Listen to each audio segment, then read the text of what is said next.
lakle Inspector Tayay Ahanmamagtada Diamond Radio Channel gi Inspector Tayay tabiribasingbu James Segrujamna Taramnok chabaga loinanai koknona khurumjari ngasi mo puduna lakchari Inspector Tayay Chahumga humpu taruk suba tangka Sandukchari bathorom masi wakhalna sagatchaba wari paringaman Masida hingliba amadi laikhidriba kanagumbaga mari leinazadi Karigumba adomna tabiba matamda kanagumbaga mari leire haina khanbiba tarabadi maduda lakpa wakad ekhoina lawjaba ngamjaroi Aigi handaki mapok loir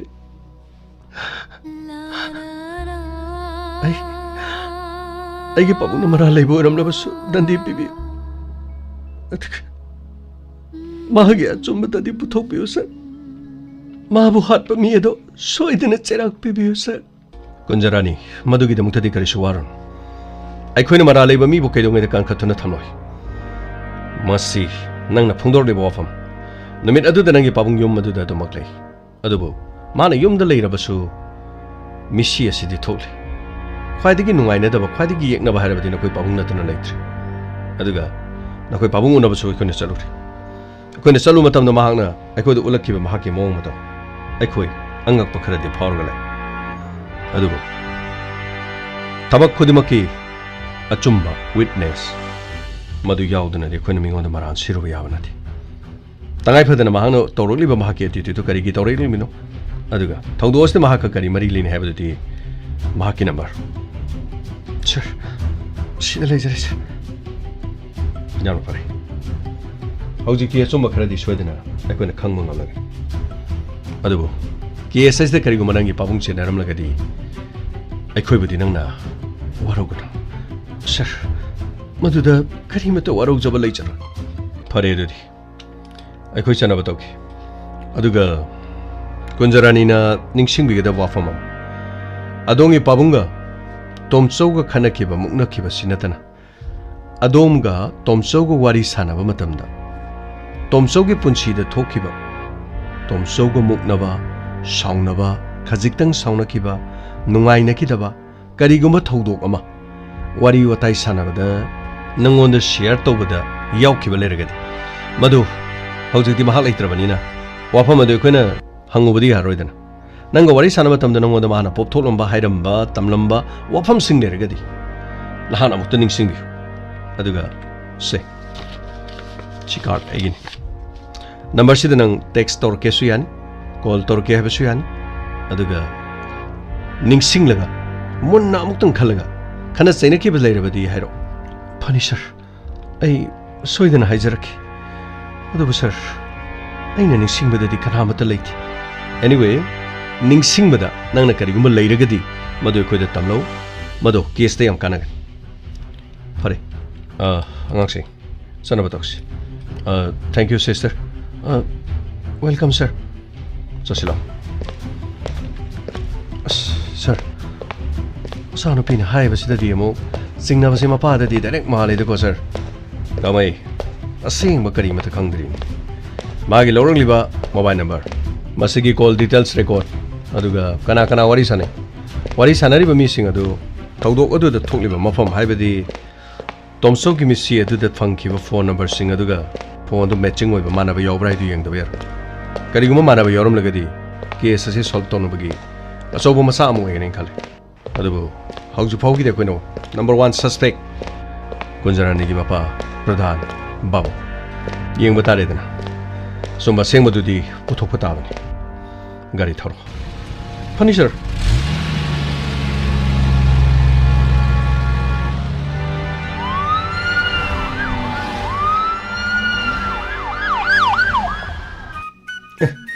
Kari ino ni, oye polisi gari ino, koi tahu thori ino.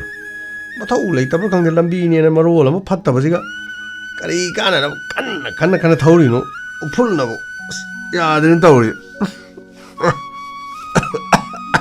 Ya, din tawri jibo. 그러네. 뭐 이제 세코온데 도전 그리고 거리 이노 폴리싱 자도 세코온데 빡 들라이시고 가만히 두잖아 시고. 응? 거리 해내잖아. 폴리스 라이시. 아무튼 영기게. ꯆꯠꯂꯨꯈꯤ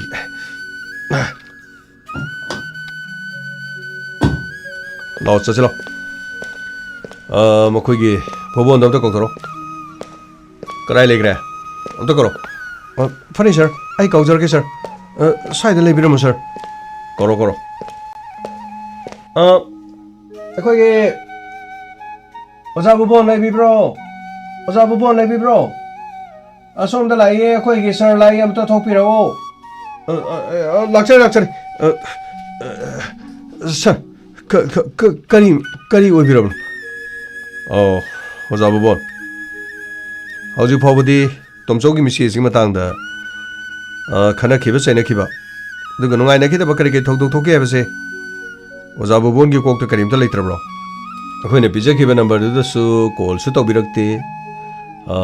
ꯍꯧꯖꯤꯛꯇꯤ ꯑꯩꯈꯣꯏ ꯀꯦꯁꯀꯤ ꯃꯇꯥꯡꯗ ꯀꯔꯤꯒꯨꯝꯕ ꯀ꯭ꯂꯨ ꯑꯃꯠꯇ ꯐꯪꯗ꯭ꯔꯤ ꯑꯗꯨ ꯑꯣꯖꯥ ꯕꯨꯕꯣꯟ ꯍꯟꯗꯛ ꯃꯔꯛꯁꯤ ꯑꯗꯣꯝꯒꯤ ꯆꯦꯛꯀꯣꯟꯁꯤꯗ ꯈꯟꯅ ꯆꯩꯅꯕ ꯍꯥꯏꯕꯗꯤ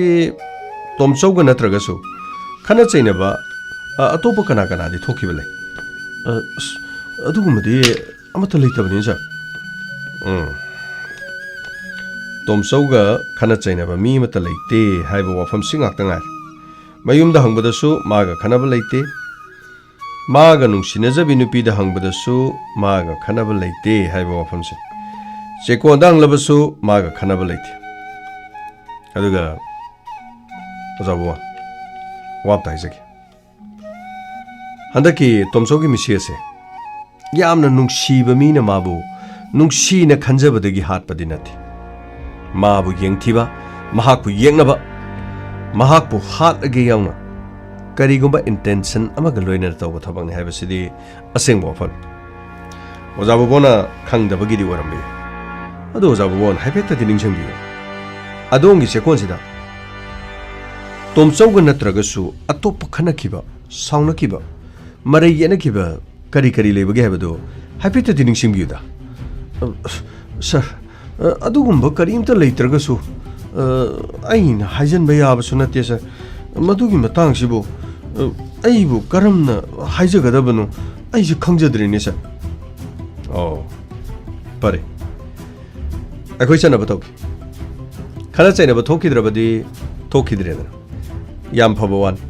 ꯆꯦꯛꯀꯣꯟ ꯑꯃꯗ ꯈꯟꯅ ꯆꯩꯅꯕ ꯁꯥꯎꯅꯕ ꯃꯔꯩ ꯇꯧꯕ ꯑꯗꯨꯒ ꯃꯐꯝ ꯑꯁꯤꯗꯒꯤ ꯈꯟꯅ ꯆꯩꯅꯕꯗꯒꯤ ꯊꯕꯛ ꯇꯣꯛꯍꯟꯈꯤꯕ ꯊꯕꯛ ꯌꯥꯎꯍꯜꯂꯛꯄ ꯃꯔꯩ ꯌꯦꯠꯅꯕ ꯀꯔꯤꯒꯨꯝꯕ ꯈꯔ ꯍꯥꯏꯕꯗꯤ ꯑꯩꯅ ꯌꯥꯝ ꯆꯤꯡꯅꯔꯤꯁꯦ ꯑꯇꯩ ꯅꯠꯇꯦꯗ ꯆꯦꯛꯀꯣꯟꯁꯤꯗꯒꯤ ꯄꯪꯂꯥꯞ ꯂꯥꯞꯇꯅ ꯆꯦꯛꯀꯣꯟꯁꯤꯗꯒꯤ ꯊꯑꯣꯏꯅ ꯊꯣꯔꯛꯄꯗ ꯂꯝꯕꯤꯗ ꯊꯠꯂꯒ ꯃꯍꯥꯛꯄꯨ ꯍꯥꯠꯅꯅꯕꯒꯤ ꯄ꯭ꯂꯥꯟ ꯑꯃꯒ ꯂꯣꯏꯅꯅ ꯍꯥꯏꯔꯤꯕ ꯄ꯭ꯂꯥꯟ ꯑꯗꯨꯁꯨ ꯃꯥꯏ ꯄꯥꯛꯈꯤꯕꯁꯦ ꯑꯩꯗꯤ ꯌꯥꯝꯅ ꯂꯥꯏꯅ ꯂꯧꯗꯦ ꯑꯩ ꯍꯧꯖꯤꯛꯁꯨ 100% ꯃꯤꯍꯥꯠꯄꯁꯤ ꯑꯗꯣꯝꯒꯤ ꯆꯦꯛꯀꯣꯟ ꯑꯁꯤꯗꯒꯤ ꯀꯔꯤꯒꯨꯝꯕ ꯈꯔꯗꯤ ꯈꯪꯂꯝꯒꯗꯕ ꯃꯥꯜꯂꯤ ꯈꯪꯂꯝꯗꯕꯗꯤ ꯑꯣꯏꯁꯅꯨ ꯑꯐꯕꯗꯤ ꯑꯣꯏꯁꯅꯨ ꯑꯗꯨꯕꯨ ꯑꯩꯅ ꯈꯟꯕꯒꯤ ꯋꯥꯅꯤ ꯃꯐꯝ ꯑꯁꯤꯗꯒꯤ ꯃꯤꯑꯣꯏ ꯑꯃ ꯑꯅꯤꯒꯗꯤ ꯃꯔꯤ ꯂꯩꯅꯔꯝꯒꯗꯕ ꯃꯥꯜꯂꯤ ꯍꯥꯏꯕꯗꯤ ꯃꯍꯥꯛ ꯆꯦꯛꯀꯣꯟ ꯑꯁꯤꯗꯒꯤ ꯊꯣꯛꯈ꯭ꯔꯦ ꯅꯈꯣꯏꯅ ꯄꯥꯡꯊꯣꯛꯀꯗꯕ ꯊꯕꯛ ꯑꯗꯨ ꯂꯝꯕꯤ ꯑꯗꯨꯗ ꯉꯥꯏꯗꯨꯅ ꯂꯩꯌꯨ ꯍꯥꯏꯕꯒꯨꯝꯕ ꯅꯠꯇ꯭ꯔꯒ ꯃꯐꯝ ꯑꯁꯤꯗ ꯊꯕꯛ ꯇꯧꯕ ꯃꯤꯒ ꯃꯔꯩ ꯌꯦꯠꯅꯕ ꯈꯟꯅꯕ ꯁꯥꯎꯅꯕ ꯌꯥꯔꯦ ꯑꯩꯒꯤ ꯋꯥꯐꯝꯁꯦ ꯍꯟꯖꯤꯟꯒꯗꯧꯔꯦ ꯑꯦꯅꯤꯋꯦ ꯊꯦꯡꯛ ꯌꯨ ꯁꯣ ꯃꯆ ꯑꯣꯖꯥ ꯕꯨꯕꯣꯟ ꯍꯥꯟꯅꯒꯤ ꯃꯑꯣꯡ ꯃꯇꯧꯗꯨꯗꯤ ꯀꯔꯤꯝꯇ ꯇꯧꯕꯤꯗ꯭ꯔꯦꯅꯁꯨ ꯍꯥꯏꯔꯦ ꯑꯗꯨꯅ ꯌꯥꯝ ꯅꯨꯡꯉꯥꯏꯔꯦ ꯁꯤꯟꯃꯤ ꯃꯤꯌꯥꯝꯒꯤ ꯊꯕꯛ ꯁꯨꯐꯝ ꯑꯗꯨꯒ ꯄ꯭ꯔꯖꯥ ꯃꯤꯌꯥꯝ ꯂꯥꯏꯔꯕ ꯈꯨꯡꯒꯪ ꯑꯁꯤꯗ ꯂꯩꯔꯤꯕ ꯃꯤꯌꯥꯝꯒꯤ ꯀꯥꯟꯅꯕ ꯄꯤꯕꯁꯤꯗꯤ ꯑꯣꯖꯥ ꯕꯨꯕꯣꯟ ꯌꯥꯝꯅ ꯊꯥꯒꯠꯂꯤ ꯌꯥꯝ ꯁꯦꯂꯨꯠ ꯇꯧꯖꯔꯤꯀꯣ ꯑꯦꯅꯤꯋꯦ ꯑꯉꯥꯡꯁꯤꯡ ꯑꯗꯨꯗꯤ ꯑꯩꯈꯣই ꯆꯠꯅꯕ ꯇꯧꯁꯤꯅꯦ ꯐꯪꯅꯤ ꯁꯥꯔ ꯑꯗꯨꯗꯤ ꯑꯣꯖꯥ ꯕꯨꯕꯣꯟ ꯑꯩꯈꯣꯏ ꯑꯃꯨꯛ ꯊꯣꯛꯆꯔꯛꯈꯤꯒꯦ ꯐꯅꯤ ꯁꯥꯔ ꯑꯗꯨꯒ ꯑꯃꯨꯛꯇꯗꯤ ꯅꯤꯡꯁꯤꯡꯕꯤꯌꯨ ꯅꯤꯡꯁꯤꯡꯂꯒ ꯑꯃꯨꯛꯇꯗꯤ ꯍꯥꯏꯔꯛꯄ ꯌꯥꯕ꯭ꯔꯥ ꯍꯥꯏꯕꯗꯣ ꯑꯃꯨꯛꯇ ꯌꯦꯡꯕꯤꯌꯨ ꯐꯅꯤ ꯁꯥꯔ ꯐꯅꯤ ꯂꯥꯛꯑꯣ ꯆꯠꯁꯤ ꯂꯥꯛꯑꯣ ꯁꯥꯔ ꯑꯩꯈꯣꯏꯅ ꯃꯐꯝ ꯑꯁꯤꯗ ꯂꯥꯛꯏꯁꯤꯕ ꯁꯥꯔ ꯀꯔꯤ ꯀꯥꯟꯅꯒꯗꯣꯏꯅꯣ ꯁꯥꯔ ꯒꯥꯃꯩ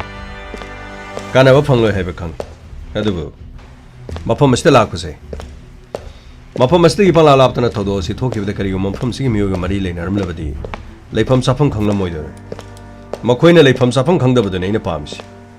ꯑꯗꯨꯒ ꯀꯔꯤꯒꯨꯝꯕ ꯈꯔ ꯊꯣꯔꯛꯄꯗꯅꯤ ꯑꯣ ꯑꯩꯗꯤ ꯁꯥꯔ ꯃꯈꯣꯏꯁꯤꯗ ꯂꯩꯕ ꯃꯤꯁꯤꯡꯁꯤꯒ ꯃꯔꯤꯗꯤ ꯂꯩꯅꯔꯝꯗꯧ ꯃꯥꯟꯗꯦꯗ ꯁꯥꯔ ꯌꯥꯔꯦ ꯒꯥꯔꯤ ꯊꯧꯅꯕ ꯇꯧꯔꯣ फर्नीचर चलो ऑफिस ते चलेगा मफम असिदा फंखिबा लोकेशन सिंग अदो मदुगी अमुक थबक तौनाना बताउसी फर्नीचर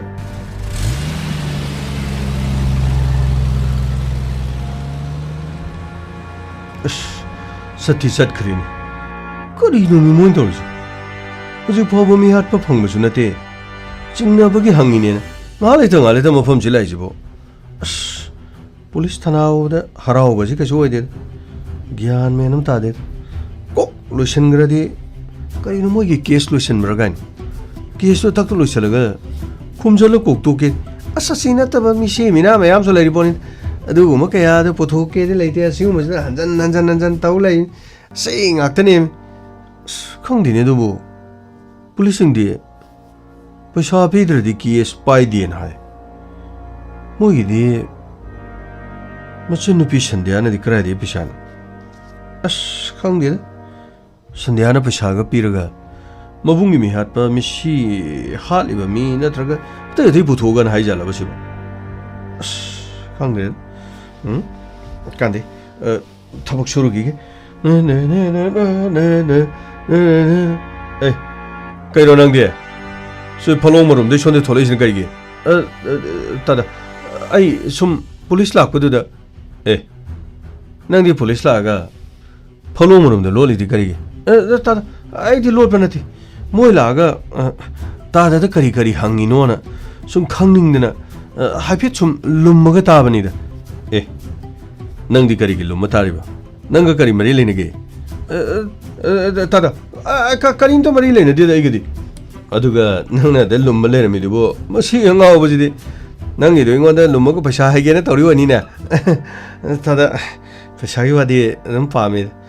पैसा हाइ ngमदबे वानि ngराना हलौबदुदि अदुम लोइथोख्रो पोनि ओरेन थबक सुबु लोरगा खितंग हे लौजबा हाइबदुनि करि तदा खितंग हे लौजबा हाइदुनि गा थबक सुद्रि लौरिबो पैसा दुना मिहेलबनि खंब्रा थोंगो थबक ति सुनिंगदेना बा मसी आई आबा मीनी चलो ने थबक छोरो चलो ने होय ता होय होय सिदि पुलिस ला फलोंग इ लुमगा आई नि ngamdu tari ne angakpani ko masimi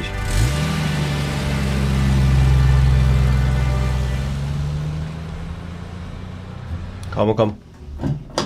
rawla komola sandos sir ko location sing ado karam no phangi besing do मधुगी डिटेल्स नंग नाहादगी कमाय तोरगे सर कॉल खरद ngare सर आया मधु हुजि पाउदी सस्पेक्ट अमत लेथ्रि परे परे अमोरे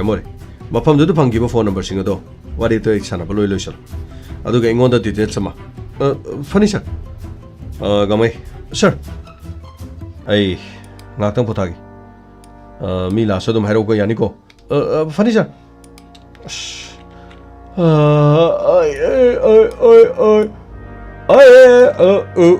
As yang lain sih nabi ni kerino kan ini yang tak se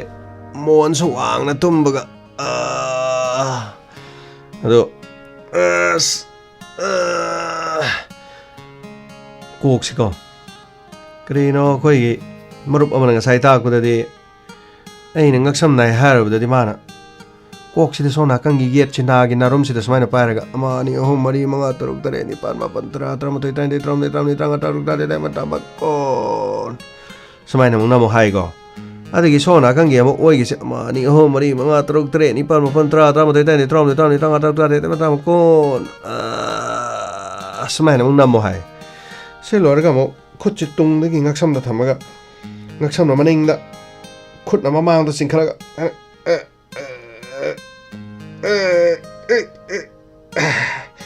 si tau ko si lorga kutche ni jamo ko naraga kari khoro lo wa hybrid ke no smai taraga kan kobi matak makha smai olaga 1 2 3 4 5 6 7 8 9 10 11 12 13 14 15 16 17 20 si lorga mo son ma bang da 1 2 3 4 5 6 7 8 9 10 11 12 13 14 15 16 17 से लड़का खोचे मुक तुमने किस मायने पुल लगा ठेका लगा 1 2 3 4 5 6 7 8 9 10 11 12 13 14 15 16 17 अस इसा देखिए तंग यांग मुझे माले को 그리노 칸게다 아하 그리노네 칸긴해 그래나 ngasi amuk leirambasina karino akhoi sarna ngasi amuk lao na ngarang haikibani adugi lakpani da doctor da report ama pan ngane haibadu da laini samna bado khara phatri ro phatragana aina lai ngasi da piet khara me khaizir mo haibro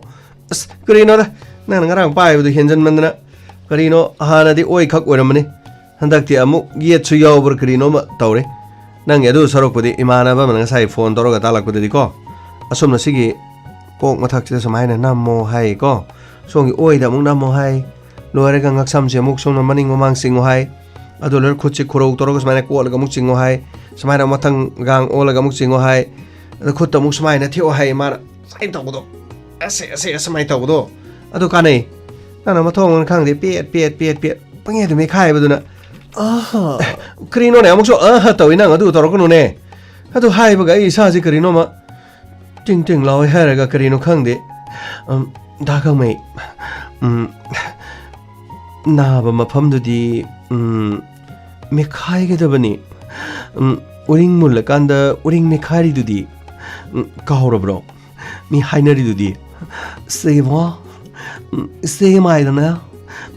thungi ba uring se nakutuna ne me khayo krino ne nang yedu gi mong du bo as sumang le la ma le da krino se gi mai da thong ba oreng do me khayo gaina krino khang de nang gi mong du di ko yare ai na ra so dum na je ge ko yare aha amo haure ne nang gi aha du krino me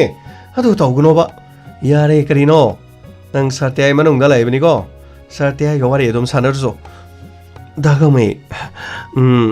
adugi wabudine anaba ibse tongan ba horok phamni adubune mondo kharane mallo mon wangbodo singli sangdok bane singli sangdo de dum diam togon bane kurino ne me mon wanghan gnwari aidi mon wang da di tom ba yade ne be ma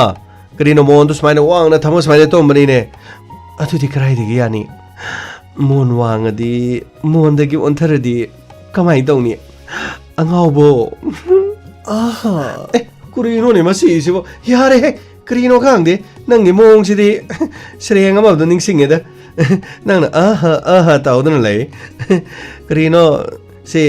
isan mirabai khoi ne yo thangal di krino gold medal phangdana khoi gi mai poreidana krino khangde na singna di yo thangatrabani na nopi sine yo thangatna leire nupa sine yo to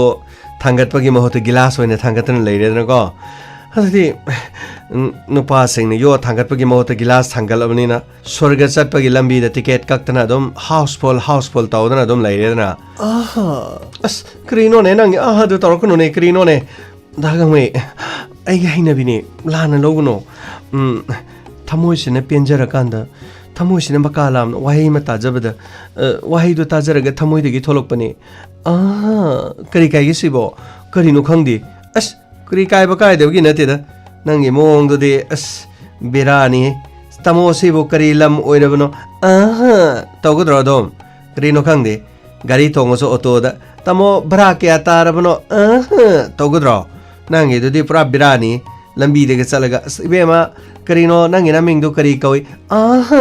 tawgadra haiba karino khangde nangse da sopa maliko adu tawgno mina ne khara usilalo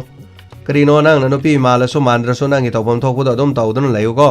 mina mamit na abdu ka hena tawdno khoi gi personality amna sokni na khoi na phaja na thabak tawjaba singdo mina lan ugni khang rai be ma karino khangde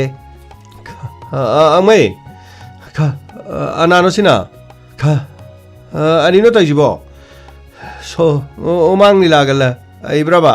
ka anino batawrisibo kaino dapisa aibu kawro bro yoksang manungda thaban chongmada thaban pairaga karino aina ning tek thokpa makai thabanda tumta aina chongkhibudu kawro bro kaino anino na haisibo aibo numit adobo Hey,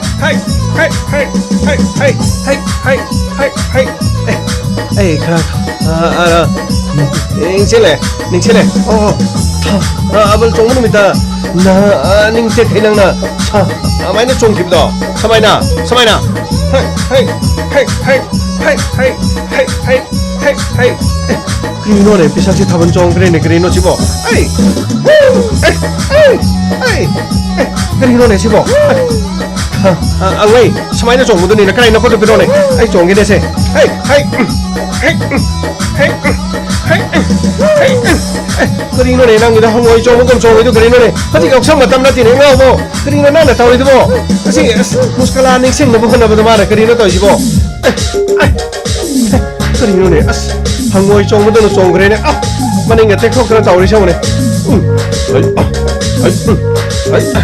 Ay. Social media da no PM na mabukang dara ba das to buta du mo ni ne mai pukki dance ni man to je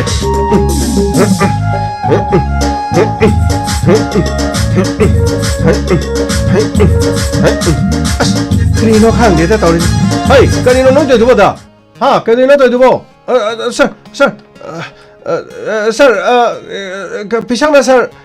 taman so magi mo da sir muskala se masak khang gre na sir na no mai yaksang da kai taban chong ke bu sir mana thumyak pi chasalaga lakpudo makhoto thumyak pi manam namdo adugi numitugi wari do sir kari no thumyak pi manam hey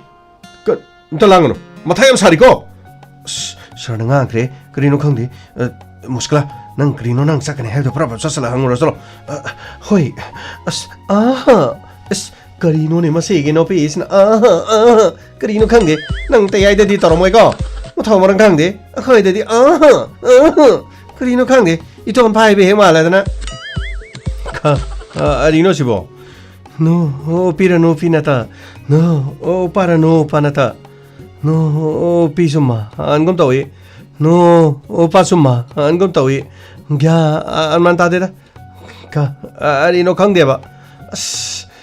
ma thomaram khangde yare ko pisa nangsu nahan thaban song mo de kari no maning te kai no pi ge phnek se laga song mo do ni ne se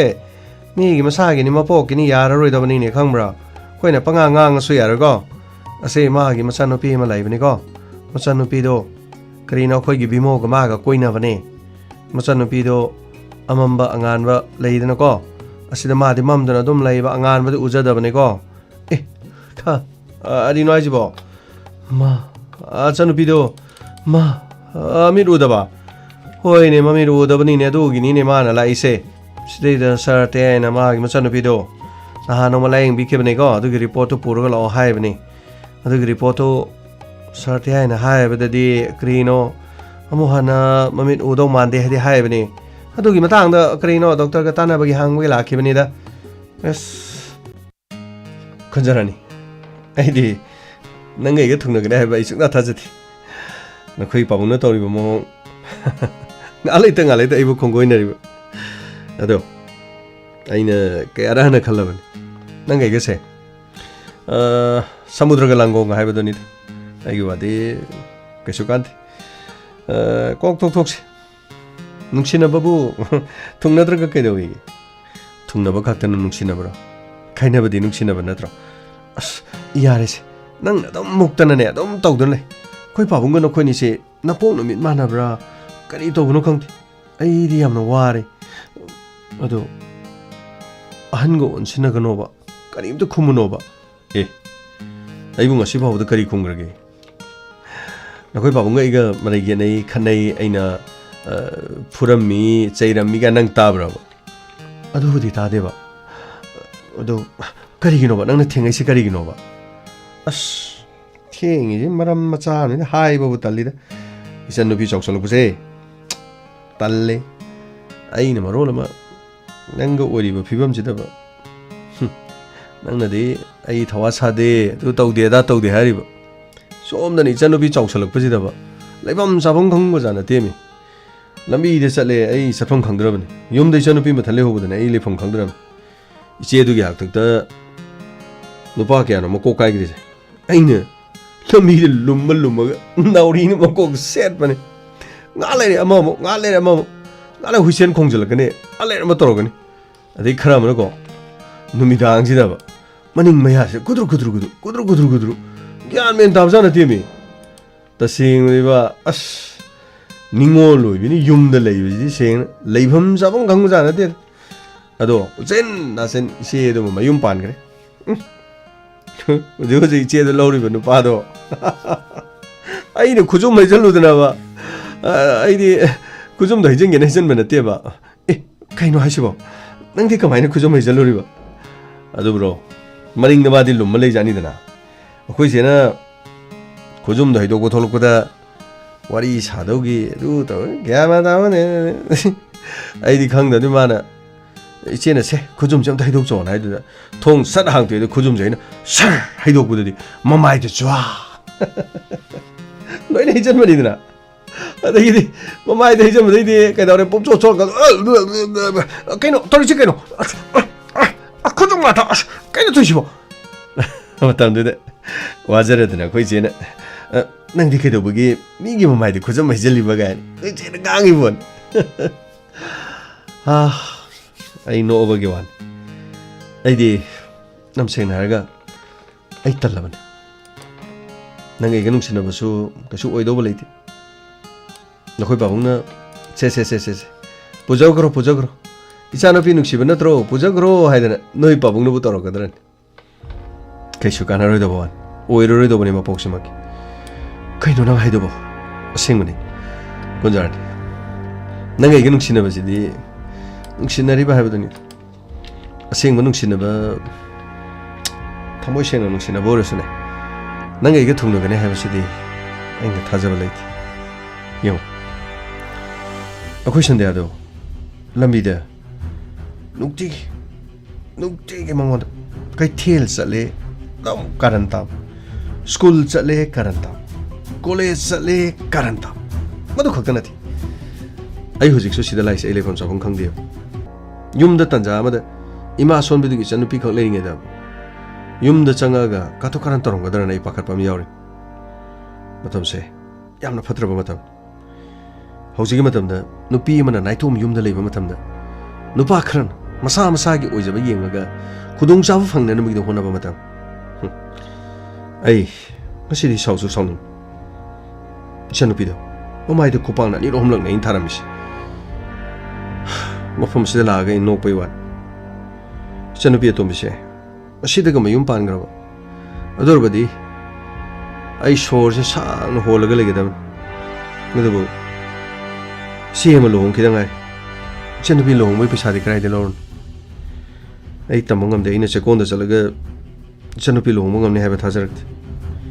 chanu pi se ga lohong gra di ai de lengdra su ya kaino lengdra su ya ne bo kaino ba aina haibagi arthadi chanupidunga lohongani paisada loi putharani adaidi nanga iga lohongbadi dum toedana nanga iga thungnanaba aina paisa painaba honabada aidi mimanaba ngamar adabu kunjarani ichanupi amadi chena makhoina nungai na lekibado maduna ina pamis adudi nanga igadi karimatu oirgum chesiro kunjarani 오이로로이 도바 망라나 바다 망망바이디 팜티 에불라나 로 퉁나드라바수 낭 아이 눅시나리바시디 하잉 낭나 팜바 마탐 낭나 팜바 마팜 낭나 눅시자바 카나 라라바수 아이부 혼독투나 satkiba matamda inongoda karimata uharoga leiroida aigidi mapoksida sumna tamlamlaban aina nongoda karimata waror nangi adugi wado ai sukta taningdi hairuraga adugi waduda Karinoba nasanubido lohongnabasune hongo aiso angamba mateng pangakiba ado nangai ga thungnaroi nangai ga leminaro haibo ado haiganoba kunjarani noi pabungna nangai ga mari leinabasi pamde aduga nangai ga nungsinaba thungnaba nungsinabadi thungnabadi yaroi as yaresi karinoba nangna nasanupigi karino kaino nanga saidubo kari tawre hainoba as kari haidana kanaro lambida angang college satpadasu karantai adom laknabaga khotpaga adagi kari no mai bag mulaga lambida thattana khotana tawi adudagi aina migi masado kaisu taisanaruno ꯅꯪꯅ ꯏꯔꯥꯡ ꯇꯧꯗꯅ ꯇꯧꯔꯤꯅꯤ ꯈꯣꯠꯂꯤꯅꯦꯅ ꯑꯩꯅ ꯏꯆꯟꯅꯨꯄꯤꯗ ꯉꯥꯡꯉꯤ ꯅꯠꯇꯦ ꯅꯪꯅ ꯂꯝꯕꯤꯗꯨꯗ ꯆꯠꯄꯗ ꯏꯔꯥꯡ ꯇꯧꯗꯅ ꯃꯤꯅ ꯏꯔꯥꯡ ꯇꯧ ꯌꯥꯕ꯭ꯔꯣ ꯅꯣꯏꯅ ꯀꯣꯂꯦꯖ ꯆꯠꯂꯦ ꯑꯗꯨꯉꯥꯏ ꯑꯃ ꯇꯧꯔꯦꯗꯨꯉꯥꯏ ꯅꯐꯤꯗꯒꯤ ꯅꯔꯣꯟꯗꯒꯤ ꯂꯤꯞꯁꯇꯤꯛ ꯇꯩꯁꯜꯂꯒ ꯀꯣꯂꯦꯖ ꯆꯠꯂꯦ ꯅꯠꯇꯦ ꯀꯅꯥꯅ ꯅꯨꯄꯥ ꯀꯅꯥꯅ ꯀꯃꯥꯏꯅ ꯇꯧꯗꯣꯏꯅꯣꯕ ꯂꯥꯏꯔꯤꯛ ꯇꯝꯕꯗꯣ ꯊꯋꯥꯏ ꯌꯥꯎ ꯁꯥꯇ꯭ꯔ ꯃꯥꯜꯍꯜꯂꯣ ꯁꯥꯇ꯭ꯔꯒꯤ ꯇꯣꯉꯥꯟꯕ ꯁꯛꯇꯝ ꯑꯃ ꯂꯩꯕꯅꯤ ꯁꯥꯇ꯭ꯔꯒꯤ ꯁꯛꯇꯝ ꯑꯗꯣ ꯃꯗꯨ ꯃꯥꯜꯍꯜꯂꯣ ꯏꯔꯥꯡ ꯇꯧꯕꯒꯤ ꯁꯛꯇꯝ ꯃꯥꯜꯂꯗꯤ ꯃꯤꯅ ꯂꯛꯅ ꯇꯥꯕꯅꯤ ꯑꯗꯣ ꯃꯤꯒꯤ ꯃꯆꯟ ꯃꯆꯦꯗꯅꯦ ꯃꯤꯒꯤ ꯃꯆꯟ ꯃꯆꯦꯗ ꯁꯤꯒꯨꯝꯕꯁꯦ ꯀꯥ ꯍꯦꯟꯅ ꯇꯥꯗꯦꯕ ꯅꯈꯣꯏꯗ ꯑꯍꯦꯟꯕ ꯈꯔ ꯇꯧꯔꯛꯂꯤꯕꯁꯦ ꯅꯈꯣꯏꯒꯤ ꯅꯑꯣꯡ ꯅꯇꯧ ꯈꯔꯗꯨꯅꯤ ꯇꯥꯃꯣ ꯑꯩꯅ ꯀꯔꯤ ꯀꯦꯔꯒ ꯀꯔꯤ ꯂꯤꯞꯁꯇꯤꯛ ꯇꯩꯔꯒ ꯆꯠꯂꯒꯦ ꯇꯥꯃꯣ ꯑꯩꯉꯣꯟꯗ ꯑꯗꯨꯃꯥꯏꯅ ꯀꯔꯤꯒꯤ ꯍꯥꯏꯖꯟꯕꯤꯔꯤꯅꯣ ꯇꯨꯃꯤꯟ ꯂꯩꯌꯨ ꯅꯉꯣꯟꯗ ꯍꯥꯏꯖꯟꯕꯒꯤ ꯋꯥ ꯅꯠꯇꯦꯅꯦ ꯅꯪ ꯈꯛꯀꯤ ꯋꯥ ꯅꯠꯇꯦ ꯍꯧꯖꯤꯛ ꯀꯣꯂꯦꯖ ꯆꯠꯂꯤꯅꯦ ꯇꯧꯔꯤ ꯅꯨꯄꯤ ꯃꯆꯥꯁꯤꯡ ꯂꯣꯏ ꯌꯦꯡꯉꯨ ꯃꯁꯥꯒꯤ ꯑꯥꯏꯗꯤꯌꯣꯂꯣꯖꯤ ꯃꯁꯥ ꯃꯁꯥꯒꯤ ꯐꯤꯔꯦꯞ ꯃꯁꯥ ꯃꯁꯥꯒꯤ ꯄꯥꯟꯗꯝꯁꯤ ꯀꯔꯤꯅꯣ ꯅꯨꯄꯤ ꯃꯆꯥꯅ ꯀꯦꯕ ꯃꯇꯝꯁꯤ ꯀꯔꯝꯕ ꯃꯇꯝꯗ ꯀꯦꯒꯗꯒꯦ ꯑꯩꯈꯣꯏ ꯁꯤꯗꯗꯤ ꯑꯃ ꯊꯣꯏꯕ ꯂꯣꯏꯔꯦ ꯆꯍꯤ 13 14 15 ꯁꯨꯔꯗꯤ ꯃꯁꯤꯗꯩꯗ ꯐꯣꯇꯣ ꯇꯧꯔ ꯊꯥꯒꯠꯂꯛꯑꯅꯤ ꯇꯤꯛꯇꯣꯛ ꯑꯗꯨ ꯑꯗꯥ ꯂꯥꯏꯀꯤ ꯅꯨꯡꯀꯤ ꯀꯔꯤꯅꯣ ꯋꯥꯠ ꯏꯁ ꯗꯤꯁ ꯄ꯭ꯔꯤꯊꯤꯕꯤꯁꯤꯗ ꯂꯩꯔꯤꯁꯤꯕꯨ ꯇꯣꯉꯥꯟ ꯇꯣꯉꯥꯟꯕ ꯁꯤꯖꯤꯟꯅꯔꯤꯕ ꯑꯩꯈꯣꯏꯅ ꯇꯣꯉꯥꯟ ꯇꯣꯉꯥꯟꯅ ꯁꯤꯖꯤꯟꯅꯔꯤꯕ ꯃꯣꯕꯥꯏꯜꯁꯤꯡꯁꯤꯗ ꯃꯥꯂꯦꯝ ꯑꯁꯤꯗ ꯂꯩꯔꯤꯕ ꯀꯔꯝꯕ ꯅꯨꯄꯤꯒꯤ ꯑꯗꯨꯝꯕ ꯎꯒꯦ ꯀꯔꯤꯝꯇ ꯎꯗꯕꯅꯤ ꯃꯤꯒꯤꯗꯤ ꯁꯦꯟ ꯇꯥꯜꯂꯤꯕꯅꯤ ꯃꯤꯒꯤꯗꯤꯅꯦ ꯏꯟꯇꯔꯅꯦꯠꯀꯤ ꯆꯥꯔꯖꯇꯨꯅ ꯄꯩꯁꯥ ꯇꯥꯜꯂꯒ ꯃꯤꯒꯤꯗꯤ ꯃꯊꯣꯟ ꯂꯩꯕꯥꯛꯁꯦ ꯂꯣꯏꯅ ꯍꯧꯈ꯭ꯔꯕꯅꯤ ꯅꯣꯏꯅ ꯇꯧꯔꯤꯕ ꯂꯥꯏꯀꯤ ꯅꯣꯏꯅ ꯇꯧꯔꯤꯕ ꯇꯤꯛꯇꯣꯛꯀꯤ ꯖꯒꯥꯗꯨꯗ ꯀꯔꯝꯕ ꯂꯩꯕꯥꯛ ꯌꯥꯎꯒꯦ ꯀꯔꯝꯕ ꯂꯩꯕꯥꯛꯀꯤ ꯅꯨꯄꯤ ꯌꯥꯎꯒꯦꯕ ꯑꯃꯨꯛꯇ ꯌꯦꯡꯉꯨꯅꯦ ꯃꯥꯂꯦꯝ ꯑꯁꯤꯗ ꯂꯩꯔꯤꯕ ꯂꯩꯕꯥꯛꯁꯤꯕꯨ ꯆꯩꯅꯥ ꯏꯟꯗꯤꯌꯥ ꯑꯦꯁꯤꯌꯥꯒꯤ ꯃꯐꯝ ꯈꯔ ꯑꯃꯅꯤꯁꯤ ꯈꯛꯇ ꯑꯣꯏꯅ ꯎꯕ꯭ꯔꯕ ꯃꯥꯂꯦꯝꯁꯤꯒꯤ ꯇꯣꯉꯥꯟ ꯇꯣꯉꯥꯟ ꯂꯩꯔꯤꯕꯁꯤꯡꯁꯤꯒꯤ ꯌꯥꯎꯕ꯭ꯔꯣ ꯌꯥꯎꯔꯝꯃꯣꯏꯅꯦ ꯃꯈꯣꯏ ꯌꯥꯎꯔꯛꯇ꯭ꯔꯗꯤ ꯃꯔꯝꯗꯣ ꯈꯪꯉꯨ ꯑꯗꯨꯒꯅꯦ ꯌꯥꯎꯔꯛꯑꯁꯨ ꯃꯦꯆꯤꯌꯣꯔ ꯑꯣꯏꯕ ꯉꯥꯛꯇꯅꯤ ꯌꯥꯎꯔꯤꯁꯤꯡꯗꯣ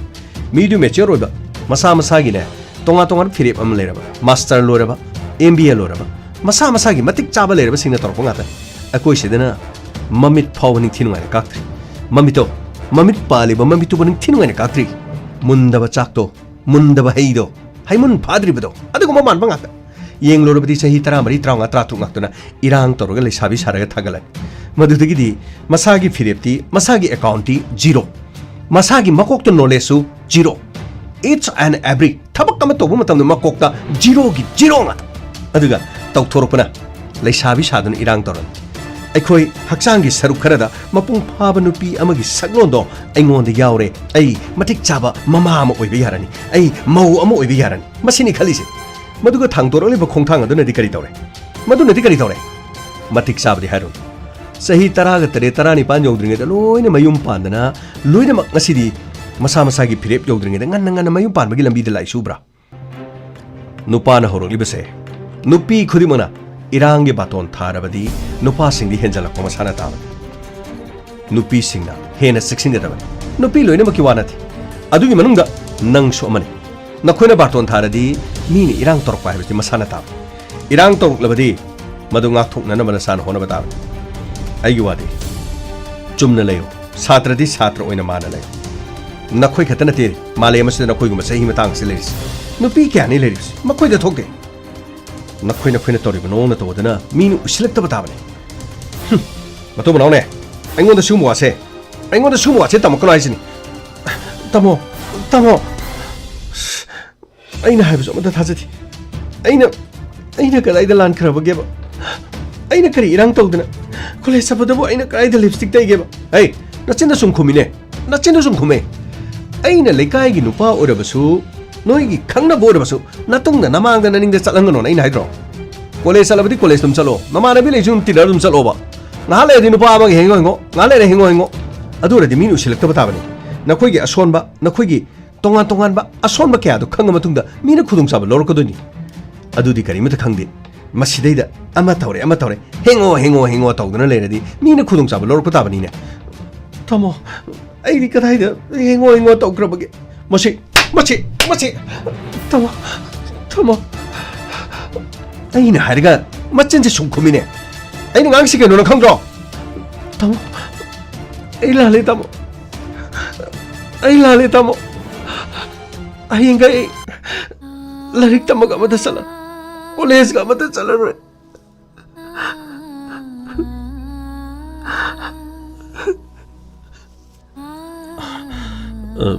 ꯁꯟꯙ꯭ꯌꯥ ꯑꯩ ꯅꯉꯣꯟꯗ ꯈꯨꯠ ꯊꯥꯈ꯭ꯔ ꯃꯥꯜꯂꯤꯅꯦ ꯁꯦ ꯇꯥꯃꯣꯅ ꯍꯥꯏꯕꯗꯤꯅꯦ ꯑꯩ ꯅꯪꯅ ꯍꯦꯛꯇ ꯇꯧꯔꯦ ꯍꯥꯏꯕꯒꯤ ꯋꯥ ꯅꯠꯇꯦ ꯅꯪꯅ ꯂꯣꯏꯅꯔꯤꯕ ꯅꯨꯄꯤ ꯃꯆꯥꯁꯤꯡ ꯆꯠꯂꯤꯕꯁꯤꯡ ꯃꯌꯥꯝꯗꯣ 이봉는 ꯅꯪ ꯃꯈꯣꯏꯒ ꯇꯤꯟꯅꯅꯤꯡꯗꯦꯅꯦ ꯑꯩꯈꯣꯏꯗꯤ ꯅꯣꯡꯃꯒꯤ ꯑꯐꯪ ꯑꯐꯪꯕ ꯈꯔ ꯁꯨꯔꯒ ꯆꯥꯕꯅꯤ ꯂꯩꯇꯕ ꯑꯩꯈꯣꯏꯗꯤ ꯂꯩꯇꯕꯒꯤ ꯃꯍꯨꯝꯗ ꯂꯩꯕ ꯇꯥꯕ ꯑꯔꯩꯕ ꯃꯈꯣꯏꯗꯤ ꯑꯔꯩꯕꯒꯤ ꯃꯍꯨꯝꯗ ꯅꯪꯅ ꯂꯣꯏꯅ ꯇꯤꯟꯅꯔꯤꯕ ꯃꯤꯁꯤꯡ ꯑꯗꯣ ꯅꯨꯡꯉꯥꯏ ꯌꯥꯏꯐꯕ ꯃꯆꯥ ꯃꯁꯨ ꯉꯥꯛꯇꯅꯤ ꯃꯈꯣꯏꯅ ꯀꯦꯔꯤꯕ ꯃꯈꯣꯏꯅ ꯇꯧꯔꯤꯕ ꯃꯑꯣꯡ ꯃꯇꯧꯗꯅ ꯃꯈꯣꯏꯒꯤ ꯃꯇꯨꯡ ꯏꯜꯂꯛꯄꯗ ꯇꯤꯟꯅꯔꯤꯕ ꯅꯪꯁꯨ ꯃꯈꯣꯏ ꯂꯛꯅꯕꯗ ꯅꯪ ꯌꯥꯎꯔꯛꯄ ꯇꯥꯕꯅꯤꯅꯦ ꯅꯨꯄꯤ ꯅꯈꯣꯏꯅ ꯀꯦꯔꯤꯁꯤꯕꯨ ꯇꯞ ꯇꯥꯅ ꯅꯨꯄꯤ ꯅꯈꯣꯏꯅ ꯀꯦꯔꯤꯁꯤꯕꯨ ꯀꯅꯥꯅ ꯌꯦꯡꯅꯕꯅꯣ ꯀꯅꯥꯒꯤ ꯃꯃꯤꯠ ꯊꯛꯅꯅꯕꯅꯣ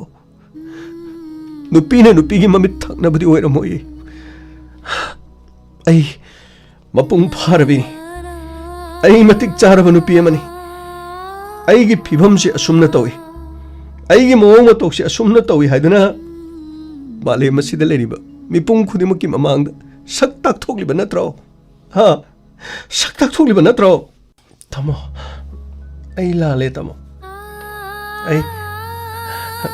ꯑꯩ ꯃꯈꯣꯏꯒꯁꯨ ꯆꯠꯃꯤꯟꯅꯗꯅꯕ ꯑꯗꯨꯒ ꯑꯩ ꯇꯨꯃꯤꯟꯅ ꯑꯗꯨꯃꯛ ꯂꯩꯖꯔꯛꯈꯤ ꯑꯩ ꯃꯄꯥꯟ ꯊꯣꯛꯆꯔꯔꯣꯏ ꯇꯥꯃꯣ ꯑꯄꯣꯡꯕꯤ ꯃꯄꯥꯟ ꯊꯣꯛꯀꯅꯨ ꯍꯥꯏꯕ ꯅꯠꯇꯦꯅꯦ ꯁꯤꯡꯅ ꯆꯠꯂꯣ ꯃꯤꯅ ꯍꯦꯟꯖꯤꯜꯍꯟꯒꯅꯣ ꯅꯈꯨꯠ ꯈꯨꯗꯥꯡꯗ ꯄꯥꯏꯔꯒ ꯃꯤꯅ ꯍꯦꯛꯇ ꯅꯈꯨꯠꯇꯒꯤ ꯂꯥꯏꯔꯤꯛ ꯍꯦꯛꯇ ꯆꯤꯡꯕ ꯌꯥꯕ꯭ꯔꯣ ꯌꯥꯔꯦ ꯃꯤꯒꯤ ꯃꯆꯥꯗ ꯀꯔꯤ ꯉꯥꯡꯒꯅꯤ ꯅꯈꯣꯏꯅ ꯍꯦꯟꯅ ꯆꯦꯛꯁꯤꯟꯅ ꯂꯩꯒꯗꯕꯅꯤꯅꯦ ꯈꯪꯕ꯭ꯔꯥ ꯑꯩ ꯅꯪꯕꯨ ꯈꯔ ꯍꯦꯟꯅ ꯆꯦꯛꯁꯤꯜꯍꯟꯅꯤꯡꯕꯒꯤ ꯉꯥꯡꯕꯅꯤ ꯃꯤꯒꯤ ꯃꯆꯥꯗ ꯉꯥꯡꯕ ꯌꯥꯕ ꯅꯠꯇꯦꯀꯣ ꯌꯥꯔꯦ ꯆꯪꯉꯣ ꯀꯨꯟꯖꯔꯥꯅꯤ ꯑꯁꯨꯝꯅ ꯏꯆꯟꯅꯨꯄꯤꯗꯣ ꯋꯥ ꯉꯥꯡꯕꯣꯏ ꯀꯔꯤꯕꯣꯏ ꯇꯧꯔꯒ ꯑꯩꯒꯤ ꯆꯥꯎꯔꯕ ꯈꯨꯠꯁꯤꯅ ꯏꯆꯟꯅꯨꯄꯤꯗꯨꯒꯤ ꯃꯈꯆꯥꯏ ꯑꯗꯨꯗ ꯑꯩꯁꯦ ꯀꯌꯥꯗ ꯉꯛꯈ꯭ꯔꯕꯅꯤ ꯑꯗꯨꯕꯨ ꯃꯈꯣꯏꯅ ꯃꯔꯝ ꯑꯣꯏꯔꯒ ꯑꯩꯒꯤ ꯏꯆꯟꯅꯨꯄꯤꯗꯣ ꯑꯩꯒꯤ ꯈꯨꯆꯥꯎꯁꯤꯅ ꯃꯃꯥꯏꯗ ꯊꯥꯈꯤ ꯌꯥꯔꯦ ꯇꯣꯛꯁꯤ ꯁꯤꯒꯤ ꯋꯥꯁꯤ ꯃꯤꯒꯤ ꯃꯆꯥꯗꯗꯤ ꯉꯥꯡꯉꯨꯕ ꯌꯥꯕ ꯅꯠꯇꯦꯗ ꯏꯆꯟꯅꯨꯄꯤꯗ ꯉꯥꯡꯕ ꯋꯥꯔꯛꯄ ꯅꯠꯇꯅ ꯎꯄꯥꯏꯗꯤ ꯂꯩꯇꯦ ꯑꯩꯁꯨ ꯊꯋꯥꯏ ꯅꯨꯡꯉꯥꯏꯃꯟꯗꯕꯗꯒꯤ ꯌꯥꯔꯦ ꯇꯣꯛꯑꯁꯤꯁꯦ ꯀꯩꯗꯧꯕꯒꯤ ꯐꯨꯕꯤꯔꯣꯅꯣꯕ ꯐꯨꯗ꯭ꯔꯁꯨ ꯑꯗꯨꯝ ꯋꯥ ꯉꯥꯡꯉꯒ ꯌꯥꯕꯗꯨꯕꯨ ꯈꯨꯠꯅ ꯍꯦꯛꯇ ꯊꯥꯔꯤꯗꯨ ꯀꯔꯤꯒꯤꯅꯣꯕ ꯅꯪꯁꯨꯕ ꯌꯥꯝꯅ ꯐꯤꯡꯒꯟꯈ꯭ꯔꯕ ꯍꯥꯏꯕꯗꯨꯅꯤ ꯑꯗꯨꯅꯕꯨ ꯑꯩꯁꯨ ꯅꯤꯡꯗꯥ ꯇꯧꯔꯤꯕꯅꯤꯗꯅ ꯀꯔꯤꯗꯤ ꯎꯄꯥꯏ ꯂꯩ ꯑꯦꯅꯤꯋꯦ ꯉꯥꯡꯗꯕꯁꯨ ꯌꯥꯗꯕꯅꯤ ꯆꯩꯗꯕꯁꯨ ꯌꯥꯗꯕꯅꯤ ꯃꯈꯣꯏꯒꯤ ꯌꯥꯏꯐꯅꯕ ꯃꯈꯣꯏꯒꯤ ꯐꯅꯕ ꯅꯠꯇ꯭ꯔꯣ ꯃꯈꯣꯏꯒꯤ ꯃꯥꯡꯅꯕ ꯍꯥꯏꯕꯁꯨ ꯅꯠꯇꯅ ꯐꯔꯦ ꯑꯗꯣ ꯋꯥ ꯑꯃꯗꯤ ꯍꯥꯏꯒꯦ ꯅꯪ ꯁꯥꯎꯒꯗ꯭ꯔꯥ ꯀꯔꯤ ꯋꯥ ꯑꯩꯕꯨ ꯅꯪꯅ ꯍꯥꯏꯕꯗ ꯀꯔꯤ ꯁꯥꯎꯈꯤꯕ ꯌꯥꯎꯒꯦ ꯑꯗꯣ ꯁꯟꯙ꯭ꯌꯥꯒꯤ ꯃꯇꯨꯡꯗ ꯀꯣꯏꯟ ꯏꯟꯅꯕ ꯊꯠꯄ ꯑꯗꯨꯒ ꯃꯉꯣꯟꯗ ꯅꯨꯡꯁꯤꯅꯕ ꯅꯨꯄꯥ ꯅꯠꯇ꯭ꯔꯒ ꯆꯍꯤ ꯃꯇꯥꯡ ꯆꯥꯏ ꯆꯥꯗꯦ ꯍꯥꯏꯗꯅ ꯁꯟꯙ꯭ꯌꯥꯒꯤ ꯃꯇꯨꯡꯗ ꯏꯟꯅꯕ ꯅꯨꯄꯥꯗ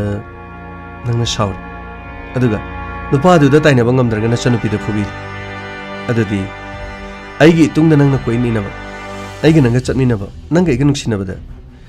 ꯑꯩꯒꯤ ꯄꯥꯕꯨꯡꯅ ꯅꯉꯣꯟꯗ ꯁꯥꯎꯕꯗ ꯅꯪꯅ ꯀꯔꯤꯒꯤ ꯋꯥꯔꯧꯅꯤꯡꯉꯥꯏ ꯂꯩꯒꯦ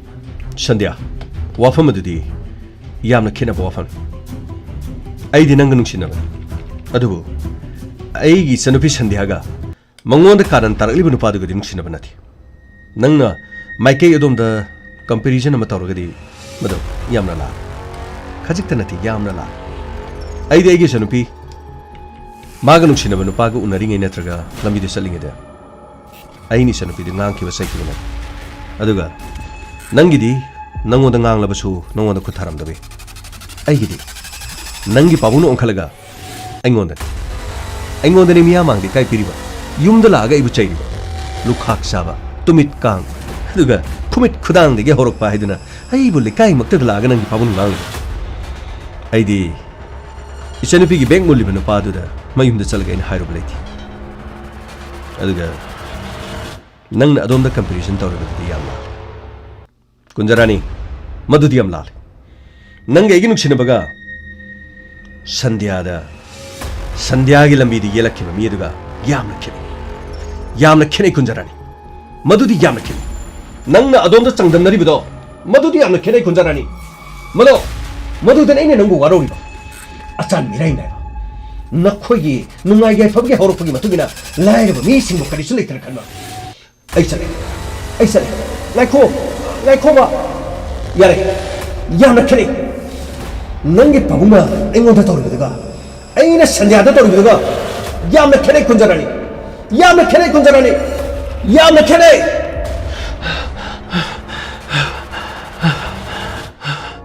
करिनो करी मंगलान खोबगे तुमचो नंग नेंगोंदा करिगो ममा हाइनिंग बलेब्रा तुमचो हायो मंगवेर मारे ताइमंग नत्तबा तुमचो नंग नेंगोंदा करिगो ममादि हाइनिंग माले करिगिनो नंग नेंगोंदा अदुदि इंस्पेक्टर ते नेंगोंदा हाइरमदु तुमचौगा कनागा खनखिबा लई तुमचौगा कनागा मरै येनखिबा लई अदुगा माना मरै येनरिबदुदि कनानो नुपादुदि इंगोंदा हाइरमदेना अदुदि वफम असि संध्यादि खंगबम थोइ अदुरबदि संध्यादा हंगलबदि नुपादु कनानो हाइबा खंगनि अदुबु नुपादुगा तुमचौगा खनखिबदि लैति अदुबु खटनबा मी हंगलबदि तुमचौगा खनखिबदि अइना खंगबददि संध्यादा फुखिबा अदुगा मानि आई संध्यादा फोन तौगनि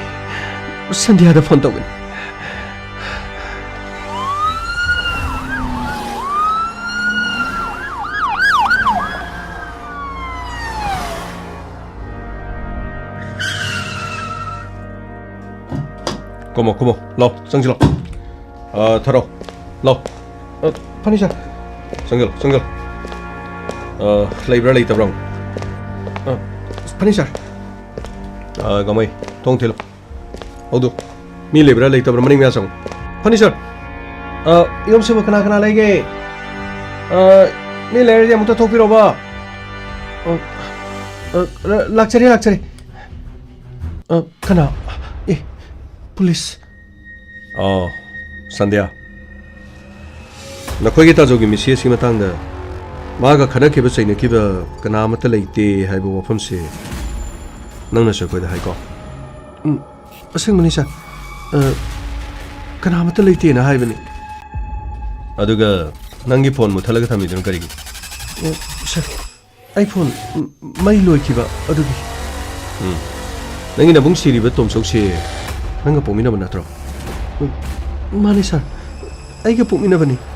आइगे हे इबुंगनि अदुगा नबुंगी मिसेसि मतांगदा चुम्बा सेंमा नंग काइन खंगनिंद्रो कइनो सर हाइबिरिदुबो सर नंगना दि नंगी नबुंगा खना चेनबा कनामता लैते अदुगा कुंजरानी खंगिको खंगी सर अइना सुपन जख्रिति कुंजरानी हाइबदा नंगा नुपा अमगा कॉलेज हलकपद बेग मुल्ली मुंदे तौबगी थौदोक मचा अमा थोकी माल थोकी अदुदि असेंबनि अदुगा अदुवादो नंग लोसलिदि कई सर अदुदि नुपा अदुगा अखोय तामोचौगा खनबसु नथि अदुदि आइगा बेग मुनबा खक्तनि तामोगदि नुपा अदुगा करिमता हाइनबा लैति नोइगी तामोगा नुपादु करीमता हाइनबा लैते नंगना कमाय खंगे नुपादु नंगा करी मरी लेनगेबा नंगा नुक्सिनैरो नते आइगे नुक्सिनबा नते सर आइबु लानो उबिगनो सर नंगु लानो उब नतेने नंगना नुपादु कंखटपगी मरमसे नुपादुगा नंगा मरी लेनब्रा नुपादु कनानो मागी ममिंग मथा एड्रेस सिदा पिरो नतो फनी सर अदुगा आई वाइगे वासी असेंग वा हाइदोगा अखोइना मदुदगी क्लूदो मथंग थिगलकादा अखोइगी इन्वेस्टिगेशन कानागदो नंगनादि खंगदे हाइबो वफम अमा हाइरे सोमदना कुंजरानी नमु नंगे दुगुम थौदो अमा थोकिना हाइरे अदु कुंजरानी ना हाइरिबो वफम दो अरान बोइगदोरिब्रो ꯅꯪꯅ ꯍꯥꯏꯕꯅ ꯊꯥꯖꯒꯗꯧꯔꯤꯕ꯭ꯔꯥ ꯀꯨꯟꯖꯔꯥꯅꯤꯅ ꯍꯥꯏꯕꯅ ꯊꯥꯖꯒꯗꯧꯔꯤꯕ꯭ꯔꯥ ꯑꯩꯈꯣꯏꯁꯤꯕꯣ ꯁꯔ ꯑꯁꯦꯡꯕꯅꯤ ꯁꯔ ꯑꯩꯅ ꯈꯪꯖꯕꯗꯗꯤ ꯑꯩꯈꯣꯏ ꯇꯥꯃꯣꯒ ꯅꯨꯄꯥ ꯑꯝꯇ ꯈꯟꯅꯈꯤꯕ ꯂꯩꯇꯦ ꯑꯗꯨꯒ ꯑꯩꯉꯣꯟꯗ ꯕꯦꯛ ꯃꯨꯜꯂꯤꯕ ꯅꯨꯄꯥꯗꯨꯁꯨ ꯑꯩꯈꯣꯏ ꯇꯥꯃꯣꯒ ꯈꯟꯅꯈꯤꯕꯁꯨ ꯂꯩꯇꯦ ꯅꯨꯃꯤꯠ ꯑꯗꯨꯗ ꯇꯥꯃꯣꯅ ꯉꯥꯡꯕꯗꯒꯤ ꯇꯥꯃꯣꯅ ꯄꯥꯝꯗꯕ ꯃꯤꯁꯤꯡ ꯑꯗꯨꯒꯁꯨ ꯑꯩꯒ ꯊꯣꯏꯅ ꯑꯗꯨꯝ ꯇꯤꯟꯅꯕ ꯑꯩ ꯀꯔꯤꯃꯠꯇ ꯂꯩꯖꯗ꯭ꯔꯦ ꯑꯩ ꯑꯗꯨꯝ ꯂꯥꯞꯊꯣꯛꯑꯒ ꯑꯗꯨꯝ ꯂꯩꯖꯔꯕꯅꯤ ꯑꯗꯨꯗꯒꯤ ꯇꯥꯃꯣꯅ ꯑꯩꯕꯨ ꯃꯔꯝ ꯃꯣꯛꯄ ꯑꯩꯒꯤ ꯏꯆꯟꯅꯤ ꯍꯥꯏꯗꯅ ꯇꯥꯃꯣꯅꯁꯨ ꯑꯩꯕꯨ ꯂꯨꯅ ꯑꯗꯨꯝ ꯇꯧꯕꯤꯔꯤꯕꯅꯤ ꯑꯗꯨꯕꯨ ꯐꯔꯦ ꯅꯪꯅ ꯈꯟꯅꯈꯤꯗꯦ ꯍꯥꯏꯔꯕꯅꯤ ꯅꯨꯄꯥꯁꯤꯒꯤ ꯃꯌꯨꯝꯗ ꯆꯠꯂꯒ ꯑꯃꯨꯛ ꯑꯩꯈꯣꯏꯅ ꯍꯪꯕ ꯇꯥꯔꯦꯀꯣ ꯑꯗꯨꯒ ꯅꯨꯄꯥꯗꯨꯅ ꯈꯪꯉꯦꯅ ꯍꯥꯏꯔꯛꯄ ꯇꯥꯔꯒꯗꯤ ꯅꯪꯁꯨ ꯅꯨꯄꯥꯗꯨꯒ ꯃꯥꯟꯅꯔꯒ ꯂꯧꯇꯨꯅꯕ ꯌꯥꯎꯏ ꯍꯥꯏꯅ ꯑꯩꯈꯣꯏꯅ ꯂꯧꯕ ꯌꯥꯏꯀꯣ ꯁꯔ ꯑꯗꯨꯒꯤ ꯋꯥꯐꯝꯗꯨꯕꯨ ꯁꯔ ꯑꯩꯅ ꯈꯪꯖꯕꯗꯗꯤ ꯑꯗꯨꯒꯨꯝꯕꯗꯨ ꯂꯩꯇꯦ ꯍꯥꯏꯅ ꯍꯥꯏꯖꯕꯅꯤ ꯁꯔ ꯌꯥꯔꯦ ꯌꯥꯔꯦ ꯑꯦꯅꯤꯋꯦ ꯅꯪꯅ ꯈꯪꯗꯦ ꯍꯥꯏꯔꯕꯅꯤꯅ ꯐꯔꯦ ꯑꯗꯨꯕꯨ ꯅꯪꯒꯤ ꯇꯥꯖꯧꯒꯤ ꯃꯦꯁꯦꯖꯁꯤꯗ ꯃꯤꯍꯥꯠ ꯑꯁꯤꯗ ꯃꯤ ꯍꯥꯠꯄ ꯌꯥꯎꯔꯤꯕ ꯃꯤꯗꯣ ꯑꯊꯨꯕ ꯃꯇꯝꯗ ꯑꯩꯈꯣꯏꯅ ꯐꯥꯒꯅꯤ ꯍꯥꯏꯕꯁꯦ ꯃꯁꯤꯃꯗꯤ ꯈꯪ ꯑꯉꯥꯡꯁꯥ ꯆꯠꯅꯕ ꯇꯧꯁꯤꯂꯣ ꯐꯅꯤ ꯁꯔ ꯁꯔ ꯍꯧꯖꯤꯛ ꯐꯥꯎꯕ ꯁꯤꯒꯤ ꯅꯨꯄꯤ ꯃꯆꯥ ꯑꯁꯤꯁꯨ ꯁꯔ ꯑꯣꯏꯗꯕ ꯉꯥꯡꯕ ꯃꯥꯜꯂꯤꯕ꯭ꯔꯥ ꯁꯔ ꯁꯤꯕꯣ ꯉꯥꯏꯈꯣ ꯒꯥꯃꯩ ꯌꯦꯡꯈꯤꯁꯤ ꯐꯣꯟ ꯑꯃ ꯂꯥꯛꯑꯦ ꯀꯅꯥ ꯁꯤꯗꯤ ꯕꯣꯕꯣꯅꯤꯅ ꯍꯜꯂꯣ ꯁꯔ ꯀꯗꯥꯏꯗ ꯂꯩꯕꯤꯒꯦ ꯁꯔ ꯀꯩꯗꯧꯔꯦ ꯁꯔ ꯋꯥꯐꯝ ꯑꯃꯇꯪ ꯂꯩꯔꯦ ꯁꯔ ꯇꯣꯝꯆꯧꯒꯤ ꯃꯤꯁꯤ ꯑꯁꯤꯒ ꯃꯔꯤ ꯂꯩꯅꯒꯗꯕ ꯃꯥꯜꯂꯤ ꯁꯔ ꯌꯥꯔꯒꯗꯤ ꯁꯔ ꯑꯩ ꯂꯥꯛꯆꯧꯔꯥ ꯅꯠꯇ꯭ꯔꯒ ꯁꯔ ꯂꯥꯛꯄꯤꯒꯦꯔꯥ ꯂꯩꯔꯝꯃꯣ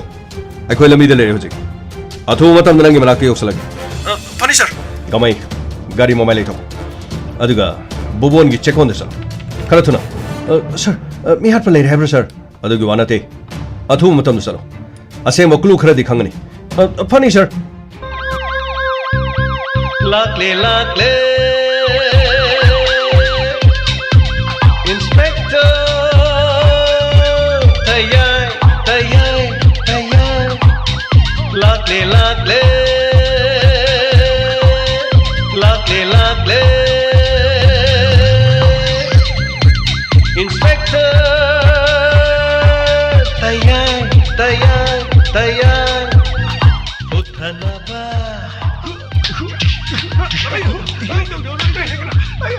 Kanbinaba. Thank you, sir. Welcome. Uthanaba. Kanbinaba. Inspector. Tayai, tayai, tayai. Lakle, lakle.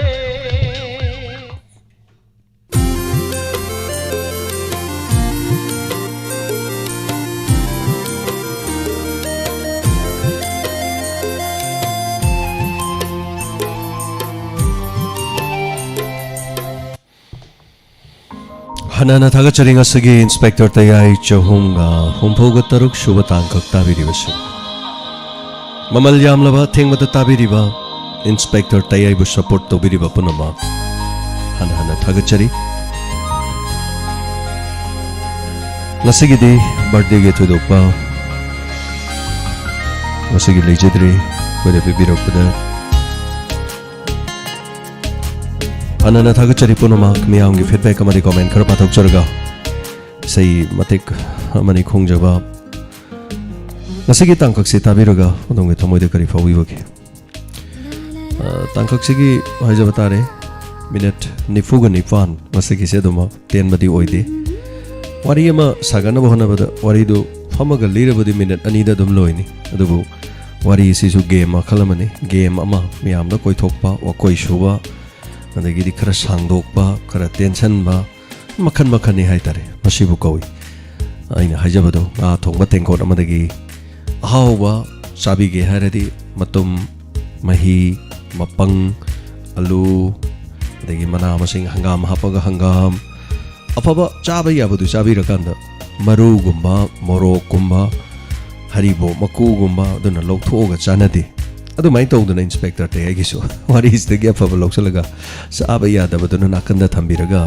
ꯋꯥꯔꯤꯁꯤꯒꯤ ꯃꯅꯨꯡꯒꯤ ꯑꯣꯏꯕ ꯊꯤꯝꯗꯣ ꯃꯗꯨꯗꯃꯛ ꯂꯧꯁꯤꯟꯕꯤꯌꯨ ꯍꯥꯏꯅ ꯍꯥꯏꯖꯒꯦ ꯁꯣ ꯍꯥꯟꯅꯅ ꯊꯥꯒꯠꯆꯔꯤ ꯃꯃꯜ ꯌꯥꯝꯂꯕ ꯃꯤꯌꯥꯝ ꯄꯨꯝꯅꯃꯛꯅ ꯉꯁꯤꯒꯤ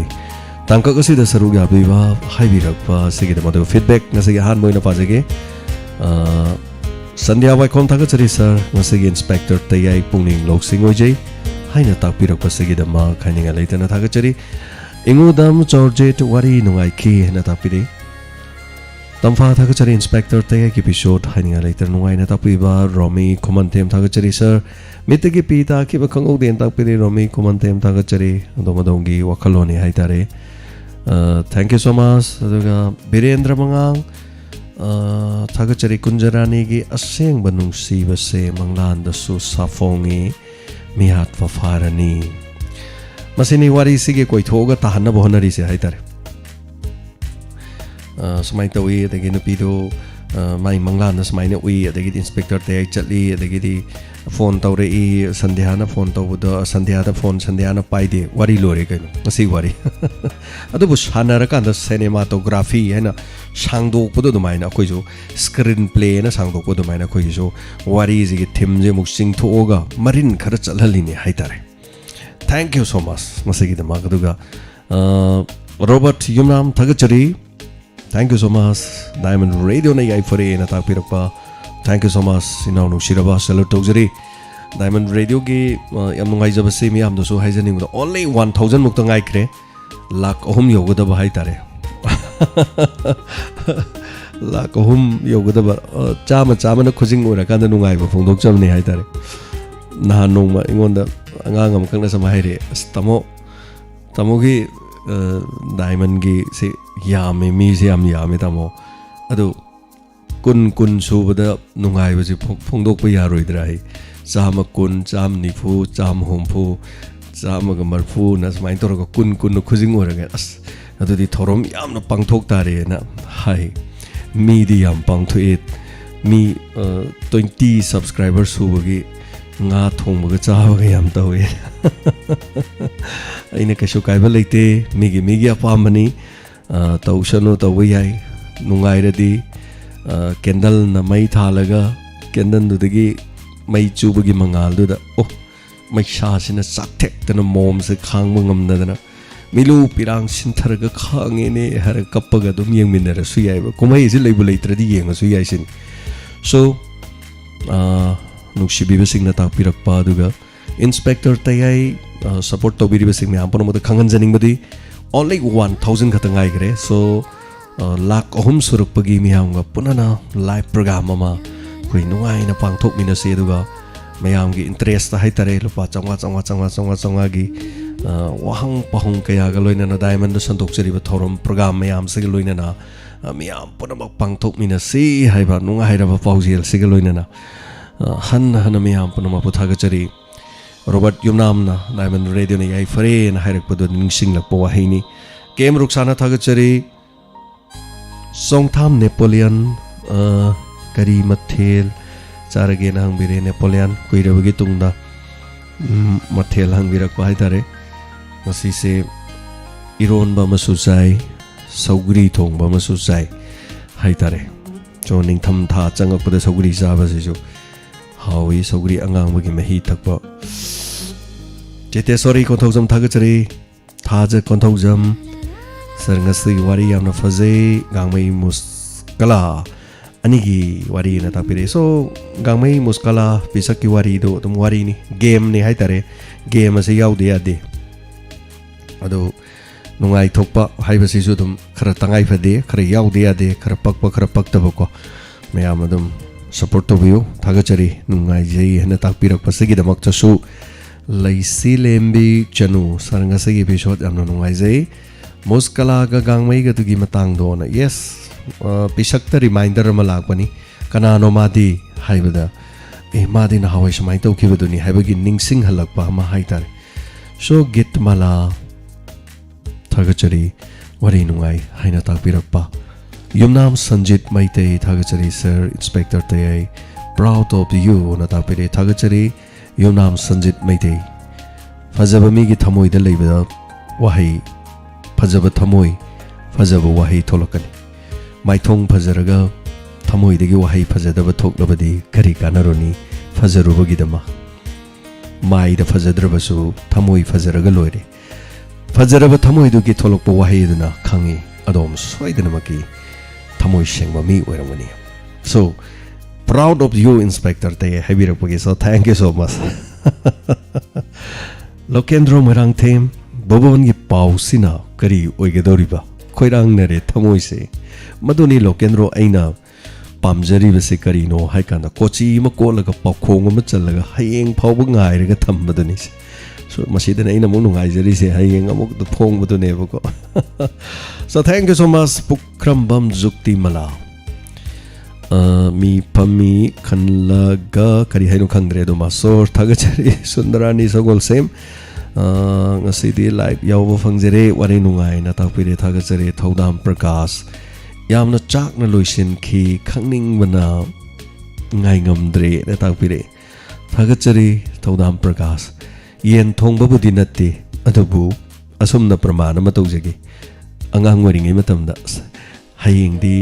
ekhoi mungde yen thongni harage ngasidagi nungai bam leidaini angang waringai da angang haisdi kalakpa apamba nungsiba kari haitare ithak irangai du yaude danako cham cham jabangak tane angang waringai de chen chonga chanaba achapo chaba chen chong chanaba achapo chaba singak tane bako angang waringai da lam helena thori na ga pulaga ima pabung na ga saina kamlak ta tat kalakhi ba mi yaubra ekhoi di phuri eba yaura di comment bibiro so thagachari thank you so much aduna adumai tawdana hayeng di yen thong cha ga dori haibagi angang ngi de nungai bido adumaina hayeng gi samaina program ji da samaina lei haina khallasi yen thong ba mak tin chade ko haibada nungai na bani isani sabu thagachaba tani hai tare so thagachari hana Ranjana Sarangtem Sir Lira Fazabaze Sir Tayagi Wari Uirade Natapiri. Thank you so much, Ranjana Sarangtem. Adongi Tamoidegi Fajaraba Wahi Kaptok Pirakose Masigidama. So Thagachari Alice Moskala Yorok Pasiam Nuai Natapiri. Thank you so much. Arun Khetri Sir Nasigi Isaidu Yaning Hulakle Sakpiu Natapiri. Arun Khetri, thank you so much. Yes, thank you. Now Bakisham Sargi Mamal Yamlaba Nungsi Raba Monodrama Kayase Kunsi Sinihing Lima Kai Leptana Tajagi Serbu Ihamba Mogum Kanbagi Yabadu Pibiradi and Tapire. Now Bakisham Karisu Kanma Kandabe, the Wakarim Late Maramdi Ekoima Sena Matani Kanasu. So thank you so much. I believe Vasagi the Magaduga. I think Bakari Suliti, Mayama Kanbining Makanbada, Devrata Kasham, Yamna Nungaize, Makataning Banam, Langtak Nare, Tapiri. Hiding I later at Hagachari Devrata Kasham, Langtak Navamayamgi Congelna, Demand Torok Pasidikari Hongoni, Masigi Nungaiba, Pakpa Fazadaba Inspector Taya Karisunati, Mili Singyankai Humpuna, Lakamana, Sogat Piba, Serial Ni, Maruina, Radio the Tabiriba. Aduga masing langamdraba mioi lak mariga something khare hena hauji numidang da sutabiriba ahallaman sing yumda lebiriba housewife sing mobile phone achawada taba nattaba radio da tabiriba masing langamdraba kaya ni so thagajari phone da tariba sidi khajiktani ayamba tariba de radio dani maroina Thobal district Kokching district tongan ba radio sigi signen phangiba mafam kaya da Bimala Naurem Thagachari Sar Ngasigi Yamna Nungai Kapasu Kapki Kunjarani Manglan Nungshi Tapiri Hayeng Nungai Gadori Thagachari Binodani Komdram Sar Ngasigi Wari Makok Tahautri Mamai Pau Taki Wahai Singyam Faze Tapiri Konsum Bimala once Thagachari Ngasigi Tanka Yamna Nungai Ze Inspector Te Thagachari and Tapiri so thank you Thagat Pibang Aktani Ranjita Kasham, Thagachari, Anana, Ngangom, Ranbir, Live Tabagi Nungai, City Kari Haini. Achumani, Kotarak Pagi Padigom Taga, Kabu Tangdarakui Matang Duniana, Hek Haizagi Sani Sabu Thagacharabada, Thagachari Big Garani Sogul Sim, Saron Tona Chana Lushin Krena Tapire. Ibim Cha Topam Thagachari, what is Sing say, Nung the Arthayam Nalay and Tapire. Yes, manung the wari is a kochi kolo gachat wari amani. What is it? I'm not tongan matop topa mahaitare. So thank you so much, Nimai Shoram, Gyanendro Salam, Thagachari, Sir James, story Wakalon Mayamsi, wonderful in my life. So nice, Natapiri. थागचरी sir Gyanendro हनना थागचरी हाइबिरकपसिगिदम हाइतारे वारी म सागतपा अराइबदी ओइदे होय वारी सिंग असि फमग दुम लिरसु मिनिट अनि ददि लोइनि अइना हाइजबदो अदुना वाकोइ खरा सुइ नोकनबा खरा हापचल्ली नोकपा नोकतबा गेम खरा हापी मदुना हापतबा यादबा हाइतारे अदुने ने ngasai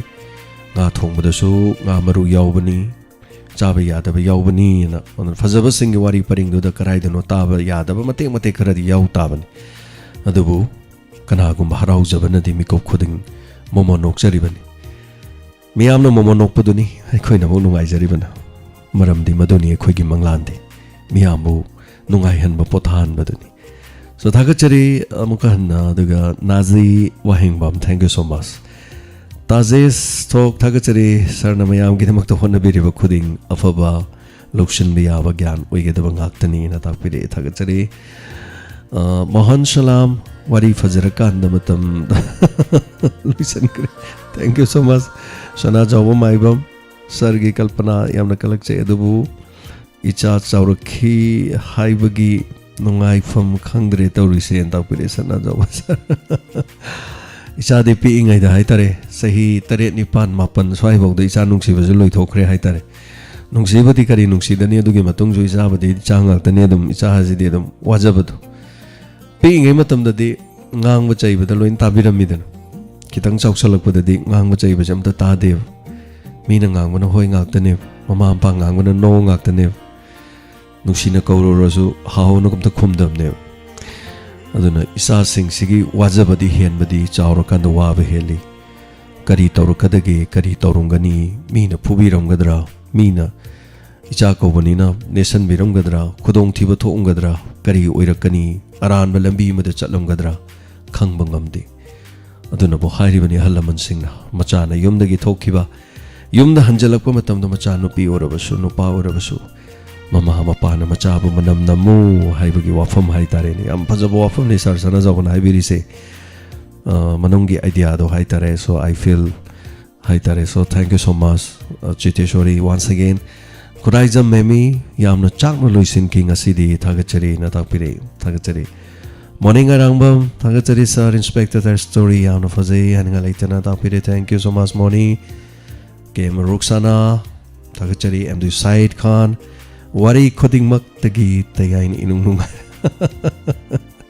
Said haijan no gaba yade phaja phaja mi wari liba yam lai aikhoina dum na haigum si ko adubude Inspector Tayai Shunungai Nasmain Hai Sevako. So thank you so much. Aduga Sanjana Nungle Pam Thagachari Keso Laishram Thagachari Khangaboki Isaina Tumba Yadre Khangabok Keso Laishram Khangabok Tagi Khangabok Isai Nukti Tawazin Tumba Yadre Hai Biba Yamna Khangabok Isai Yam Tawi Hai Kado Kodi Saiju Yang Pangre so I dum computer ki kaasi the transmitter ki room broadcasting ki recording ki lady ba mayam se script ibagi ka dialogue tobagi ka sigi mafam jida dum leijare keso ne haktang tholok tan miya mang ni sei ge yeng bo ko di phangjadrabane du khanga bok to marang kai na isei yamna ngakup sobodong na saure hari so thagachari sanjrambam tombishna ngasi gi bisho thaininga leitana nungai na takpire so kariguma message amatang di Pijabani school ka ba mahiroi singna school college ka ba matamda satra malaktaba matang haitare so model magi matau do sasalakpa aduna nupa haibasti nupa ni nupa gi thamoi de khoulangan ba amadi sini nani khangandabagi wakhalon ke alaibagi machak makhak haitare dubu loksin bigadabana loksin bidrabada tabigadabana tadrabada kari leiruni so thagachari anon khetri thank you so much Sangita Khundongbam ngasigi sargi nung wahai amana haiba kari hebeno nangi wahai amana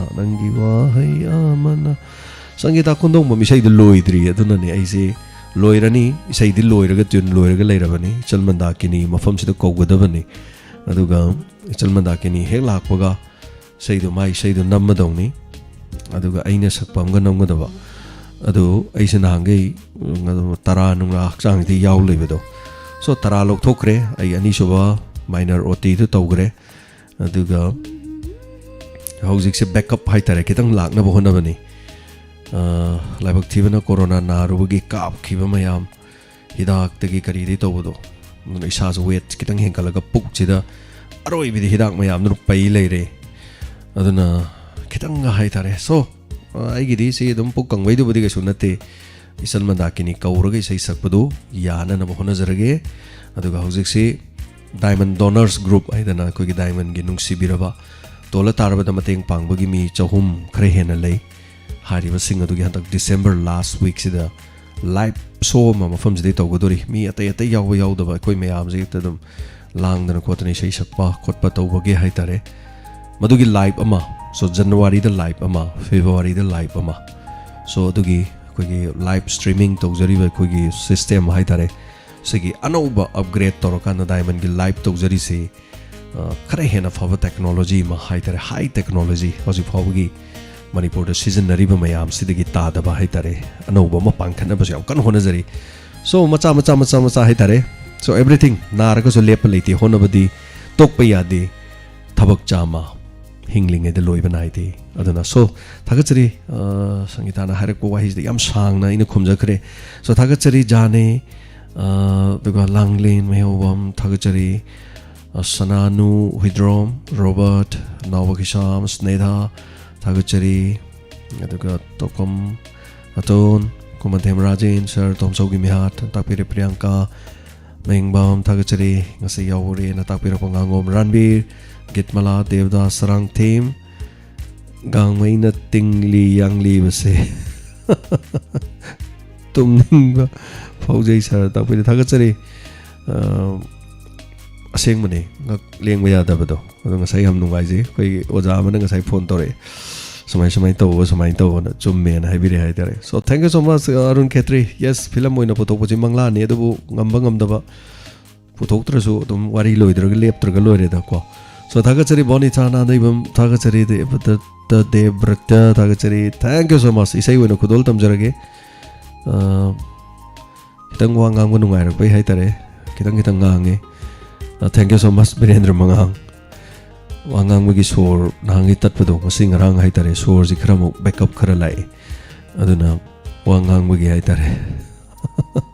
थागचरी सही होइना कुदोल तमजगे मयाम पनमक्ता मारियांग आतम थागचरी episode 366 फावबा तोंगान तोंगान बा मयाम से वखल लोक्सिंग message पीबी ना तापिरे थागचरी Maria thank you so much मंग पादबसु यावरे नाजी thank you so much Kumdhem Rajen thank you मयाम पनमना सिमरकता हाइजरक करी हाइबिरक ई सुम यंगजगे दुगा जयमती देवी सर जेम्स लीलाद करी रोल साबिबगे ना तापिरे लीलाद इंस्पेक्टर तयागी अदम रोल सिनी लीलाद यावबदो सेंगबदी इंस्पेक्टर तयाई ओइनी यावब नते पुलिस ओइना सुम यावबनी पुलिस समगी रोल दा हाइतारे सो पुलिस समगी रोल दा यावरकपदुगा आइना पुलिस वारी मयाम इंगोंद लेजबदुगा हाइतारे दुगा कोरोना लागा लीला चटखिदबदुगा आइगी वाखलोंदा फावजबा वारी मयामदो आइना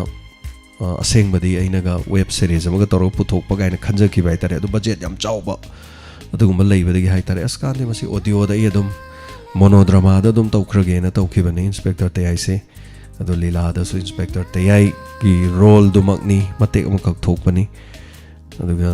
थैंक यू सो मच मयाम दे सही खुदोल तमजगी मयाम पुनमक तामिनसी खुदोल तमजरी Ahaan मक्तदा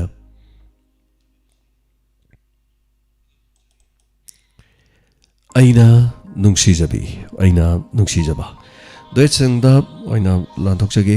seisigi ijaba twinda isamak khonjelda mandakini ta khelamba mamade isamak me apna moto khudol tamjari tamina sei marak sida me amna khangbining ba set to bining ba thabiyo isai asigi music the Vinod Kumar Sharma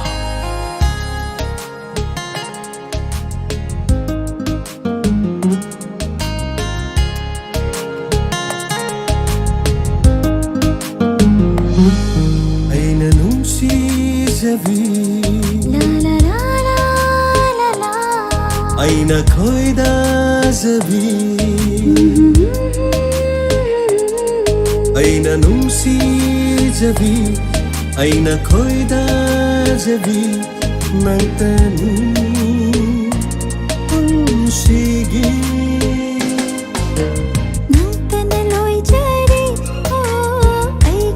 thawai ni nang tana loi jare oh aigi di thawai ni nang tanai ki unsini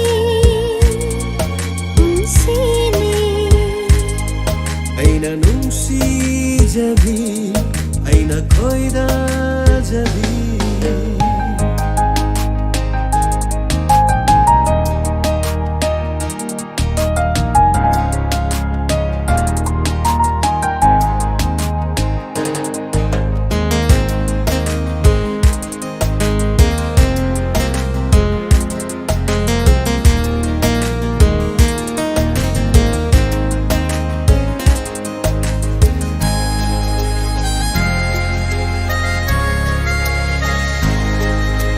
Musiba mai tho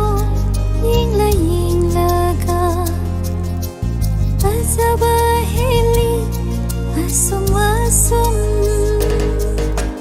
musiba satam ying la ga azaba heli asum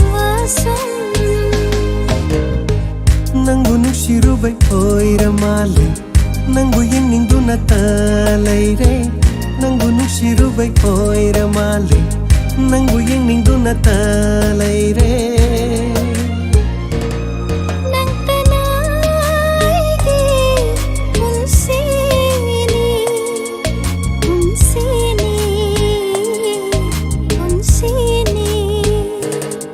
aina nungsijabi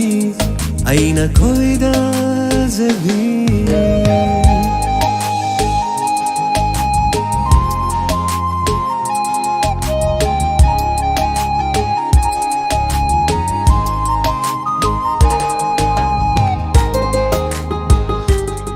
Thagachari Chandam Devla Saraigi comment sumpa pabirakte na tapire so mapa charu dabagini aina paba hobaga ibiu pana na bahai tare so thank you so much Chandam Devla Karamba misum laiwa pubano sumhatyai puba amoba oh karamba misum laiwa pubano sumhatyai puba amoba Oi danabi nangi maito Oi raunabi nangi misna Oi danabi nangi maito Oi raunabi nangi misna Nangi wahida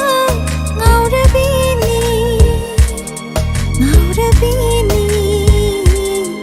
nungsiba aina nungsijabi la la la la la aina khoidajabi la la la la la aina nungsijabi aina nungsijabi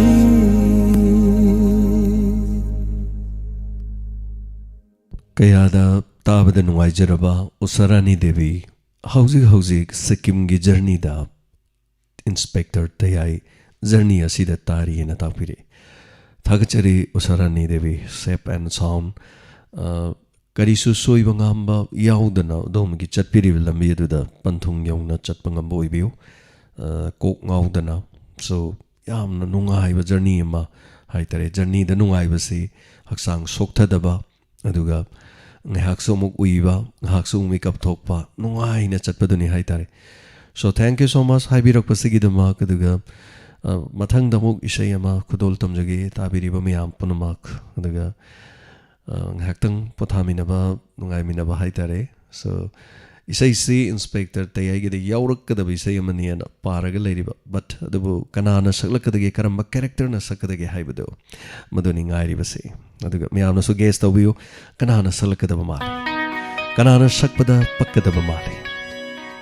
nungsiba haibasi thamoidagi phawi ahanba matam mama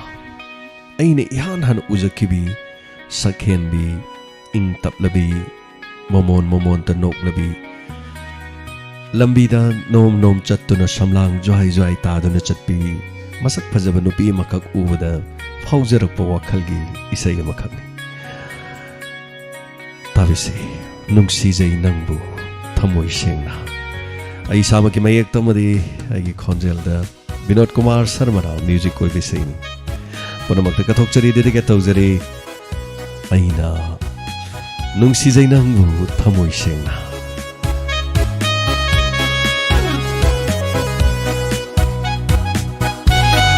ꯅꯨꯡꯁꯤꯖꯩ ꯅꯪꯕꯨ ꯊꯃꯣꯏ ꯁꯦꯡꯅ ꯑꯍꯥꯟꯕ ꯊꯦꯡꯅꯕ ꯃꯤꯀꯨꯞꯇꯨꯗꯒꯤ ꯉꯥꯎꯔꯨꯔꯦ ꯍꯥꯏꯔꯣ ꯅꯨꯡꯁꯤ ꯑꯃꯨꯛꯀ ꯑꯩꯒꯤ ꯄꯥꯎꯈꯨꯝ ꯄꯤꯕꯤꯌꯨ ꯍꯥꯏꯕꯤꯌꯨ ꯑꯩꯕꯨ ꯅꯨꯡꯁꯤ ꯍꯥꯏꯅ ꯅꯨꯡꯁꯤꯕꯤ ꯅꯪꯒꯤ ꯆꯤꯟꯕꯥꯅ ꯅꯨꯡꯁꯤꯖꯩ ꯅꯪꯕꯨ ꯊꯃꯣꯏ ꯁꯦꯡꯅ ꯑꯍꯥꯟꯕ ꯊꯦꯡꯅꯕ ꯃꯤꯀꯨꯞꯇꯨꯗꯒꯤ ꯉꯥꯎꯔꯨꯔꯦ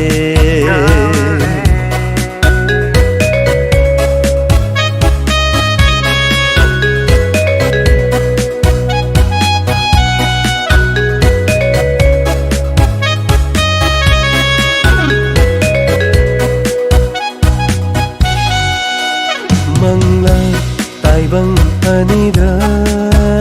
ꯅꯪꯕꯨ 우두나타 leire mangla taibang anida nangbu 우두나타 leire aigi inakta lepiro nangna umsigi oina aigi inakta lepiro nangna umsigi oina ꯅꯨꯡꯁꯤꯖꯩ ꯅꯪꯕꯨ ꯊꯃꯣꯏ ꯁꯦꯡꯅ ꯑꯍꯥꯟꯕ ꯊꯦꯡꯅꯕ ꯃꯤꯀꯨꯞꯇꯨꯗꯒꯤ ꯉꯥꯎꯔꯨꯔꯦ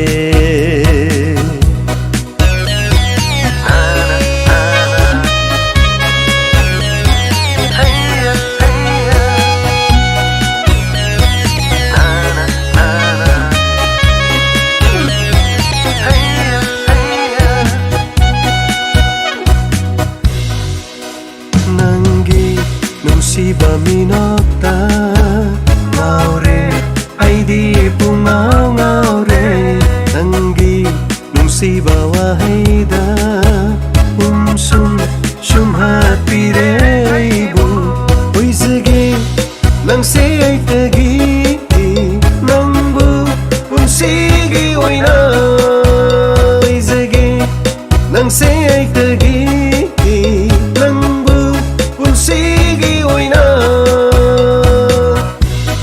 ꯅꯨꯡꯁꯤꯖꯩ ꯅꯪꯕꯨ ꯊꯃꯣꯏ ꯁꯦꯡꯅ ꯑꯍꯥꯟꯕ ꯊꯦꯡꯅꯕ ꯃꯤꯀꯨꯞꯇꯨꯗꯒꯤ ꯉꯥꯎꯔꯨꯔꯦ ꯍꯥꯏꯔꯣ ꯅꯨꯡꯁꯤ ꯑꯃꯨꯛꯇ ꯑꯩꯒꯤ ꯄꯥꯎꯈꯨꯝ ꯄꯤꯕꯤꯌꯨ ꯍꯥꯏꯕꯤꯌꯨ ꯑꯩꯕꯨ ꯅꯨꯡꯁꯤ ꯍꯥꯏꯅ ꯅꯨꯡꯁꯤꯕꯤ ꯅꯪꯒꯤ ꯆꯤꯟꯕꯥꯅ ꯅꯨꯡꯁꯤꯖꯩ ꯅꯪꯕꯨ ꯊꯃꯣꯏ ꯁꯦꯡꯅ ꯑꯍꯥꯟꯕ ꯊꯦꯡꯅꯕ ꯃꯤꯀꯨꯞꯇꯨꯗꯒꯤ ꯉꯥꯎꯔꯨꯔꯦ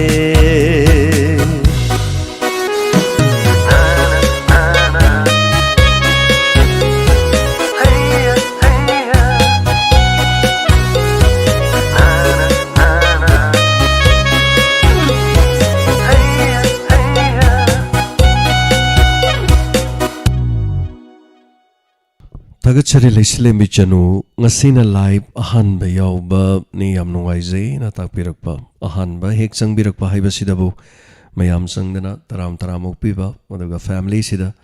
Hek Changakpada Kanaga Kauna Sige Kanaga Ngangna Sige Haibada Koiba Kayamarum Suyawirangani Hek Changapkumatamna Ai Anowa Changjarakpani Hairega Hekta Changbiro Aduga Laibiriba Singna Akoina Su Taramna Ukchari Haiduna Hekta Taramna Uglaga Loire asidagi ngaktani kana su sida leriba singse kana mata khangnar manate mathang khangna kiduna imung manungumna marup mapangumna leikhiba ngaktani so anana thagachari loidaba sketch oina sakpai sei haitare Genemex sanana aikogi marak sida yaubiba live stream da yaubiba chalamani sei khara sum mara ga mane ijaba sei manga taruk taret miyamna khusina khrabai chalni aduga sei amatang sembiu haidana mana sei se engonda pirakpadagi tokpham thokpa haitare loinamak mana madu puthoga namjaba sei ni sei si inspector te agi manungda yauhangani haina ini sei du tune tawraba matungda semjakiba amadi khanjakiba character karamana salakadagi haiba sungai duna leiriba sei se hek ichalmanda kini gaiga mafam sida sei se record loiba kanda tangkak tu soidana tahanjarake taminasi Nangi wahai kayana leihoringa sidi thamoida kauba ngamdana sontara thamoy himlamba awanungai kayana himlamba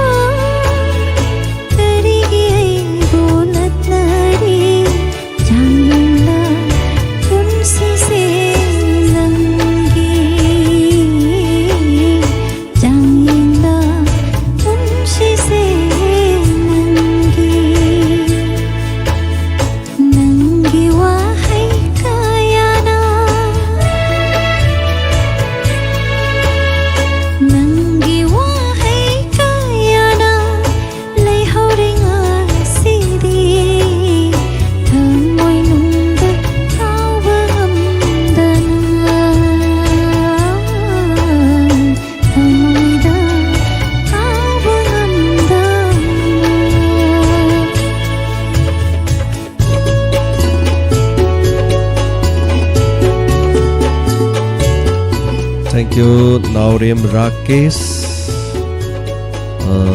Salute Tawzari, Police Aikhoidasu, Yamna Tamjaningai Oibe Yawi. Thank you, Naurem Rakesh. Thamoy singamdi himjinba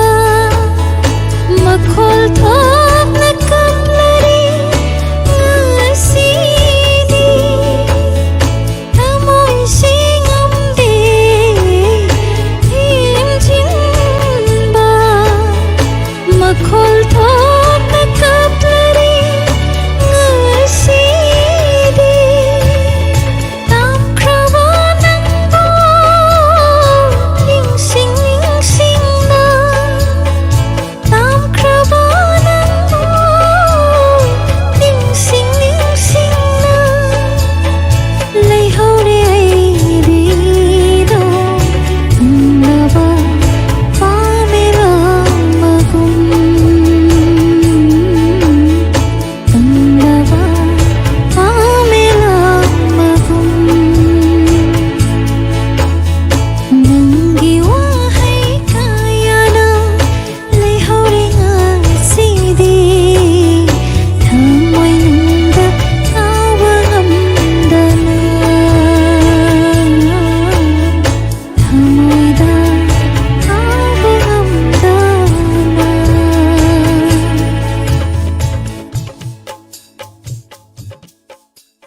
Thagachari Robert Yumna. Nangi wahai kayana leihoringa sidi thamoy nungda kauba ngamdana sontara thamoy temlambi awanungai kayada timlambi karigi aibot latnari changena unsi senangi changena unsi senangi nangi wahai kayana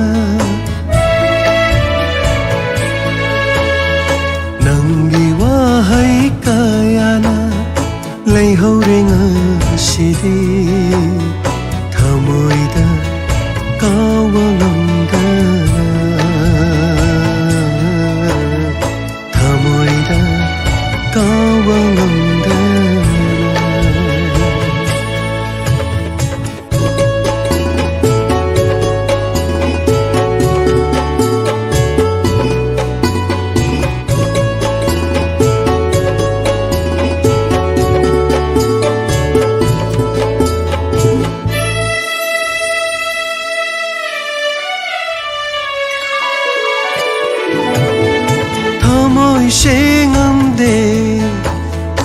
thêm jinba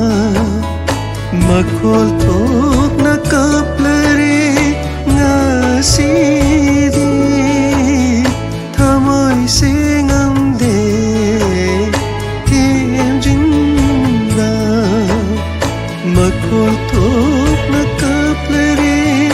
ngasidi Lakrabinando Ningsing ningsinga Lakrabinando Ningsing ningsinga Lay haure hay di ido Kanglaba pamilong Kanglaba pamilong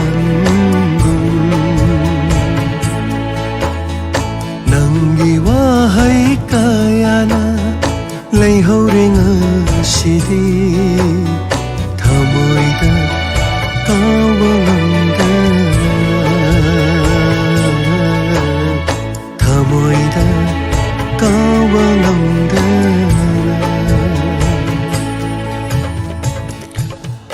Tagachari isagi handaki donors singi pangthokadaba thorom aduda sir ai isai amata saksagi na KS Mirza na haibire koi donors group ki account subiriba haitare donors group ki ek khaibirak pa paisa mayam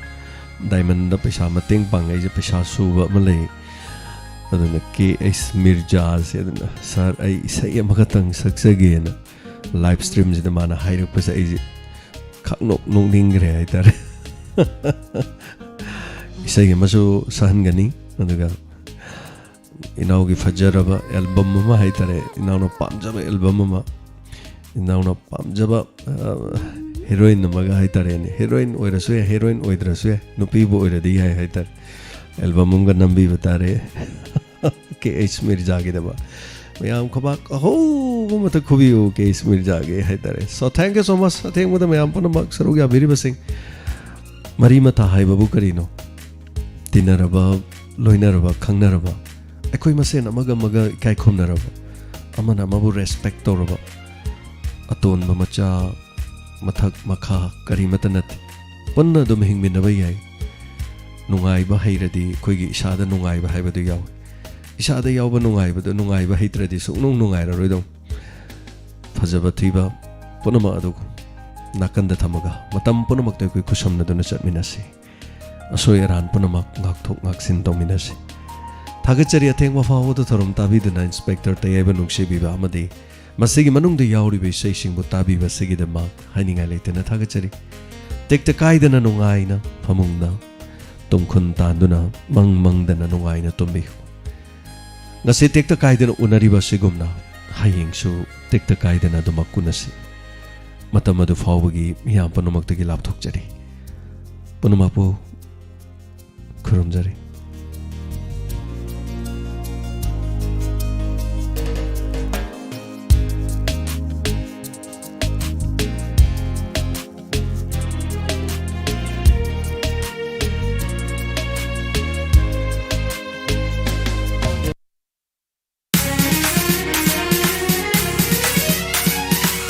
Khasuna sat lava like koni kandu kaya de itin famni cheta balai trava chang vi thawai ni Diamond FM radio oh Diamond FM radio 91.2 Diamond Radio Channel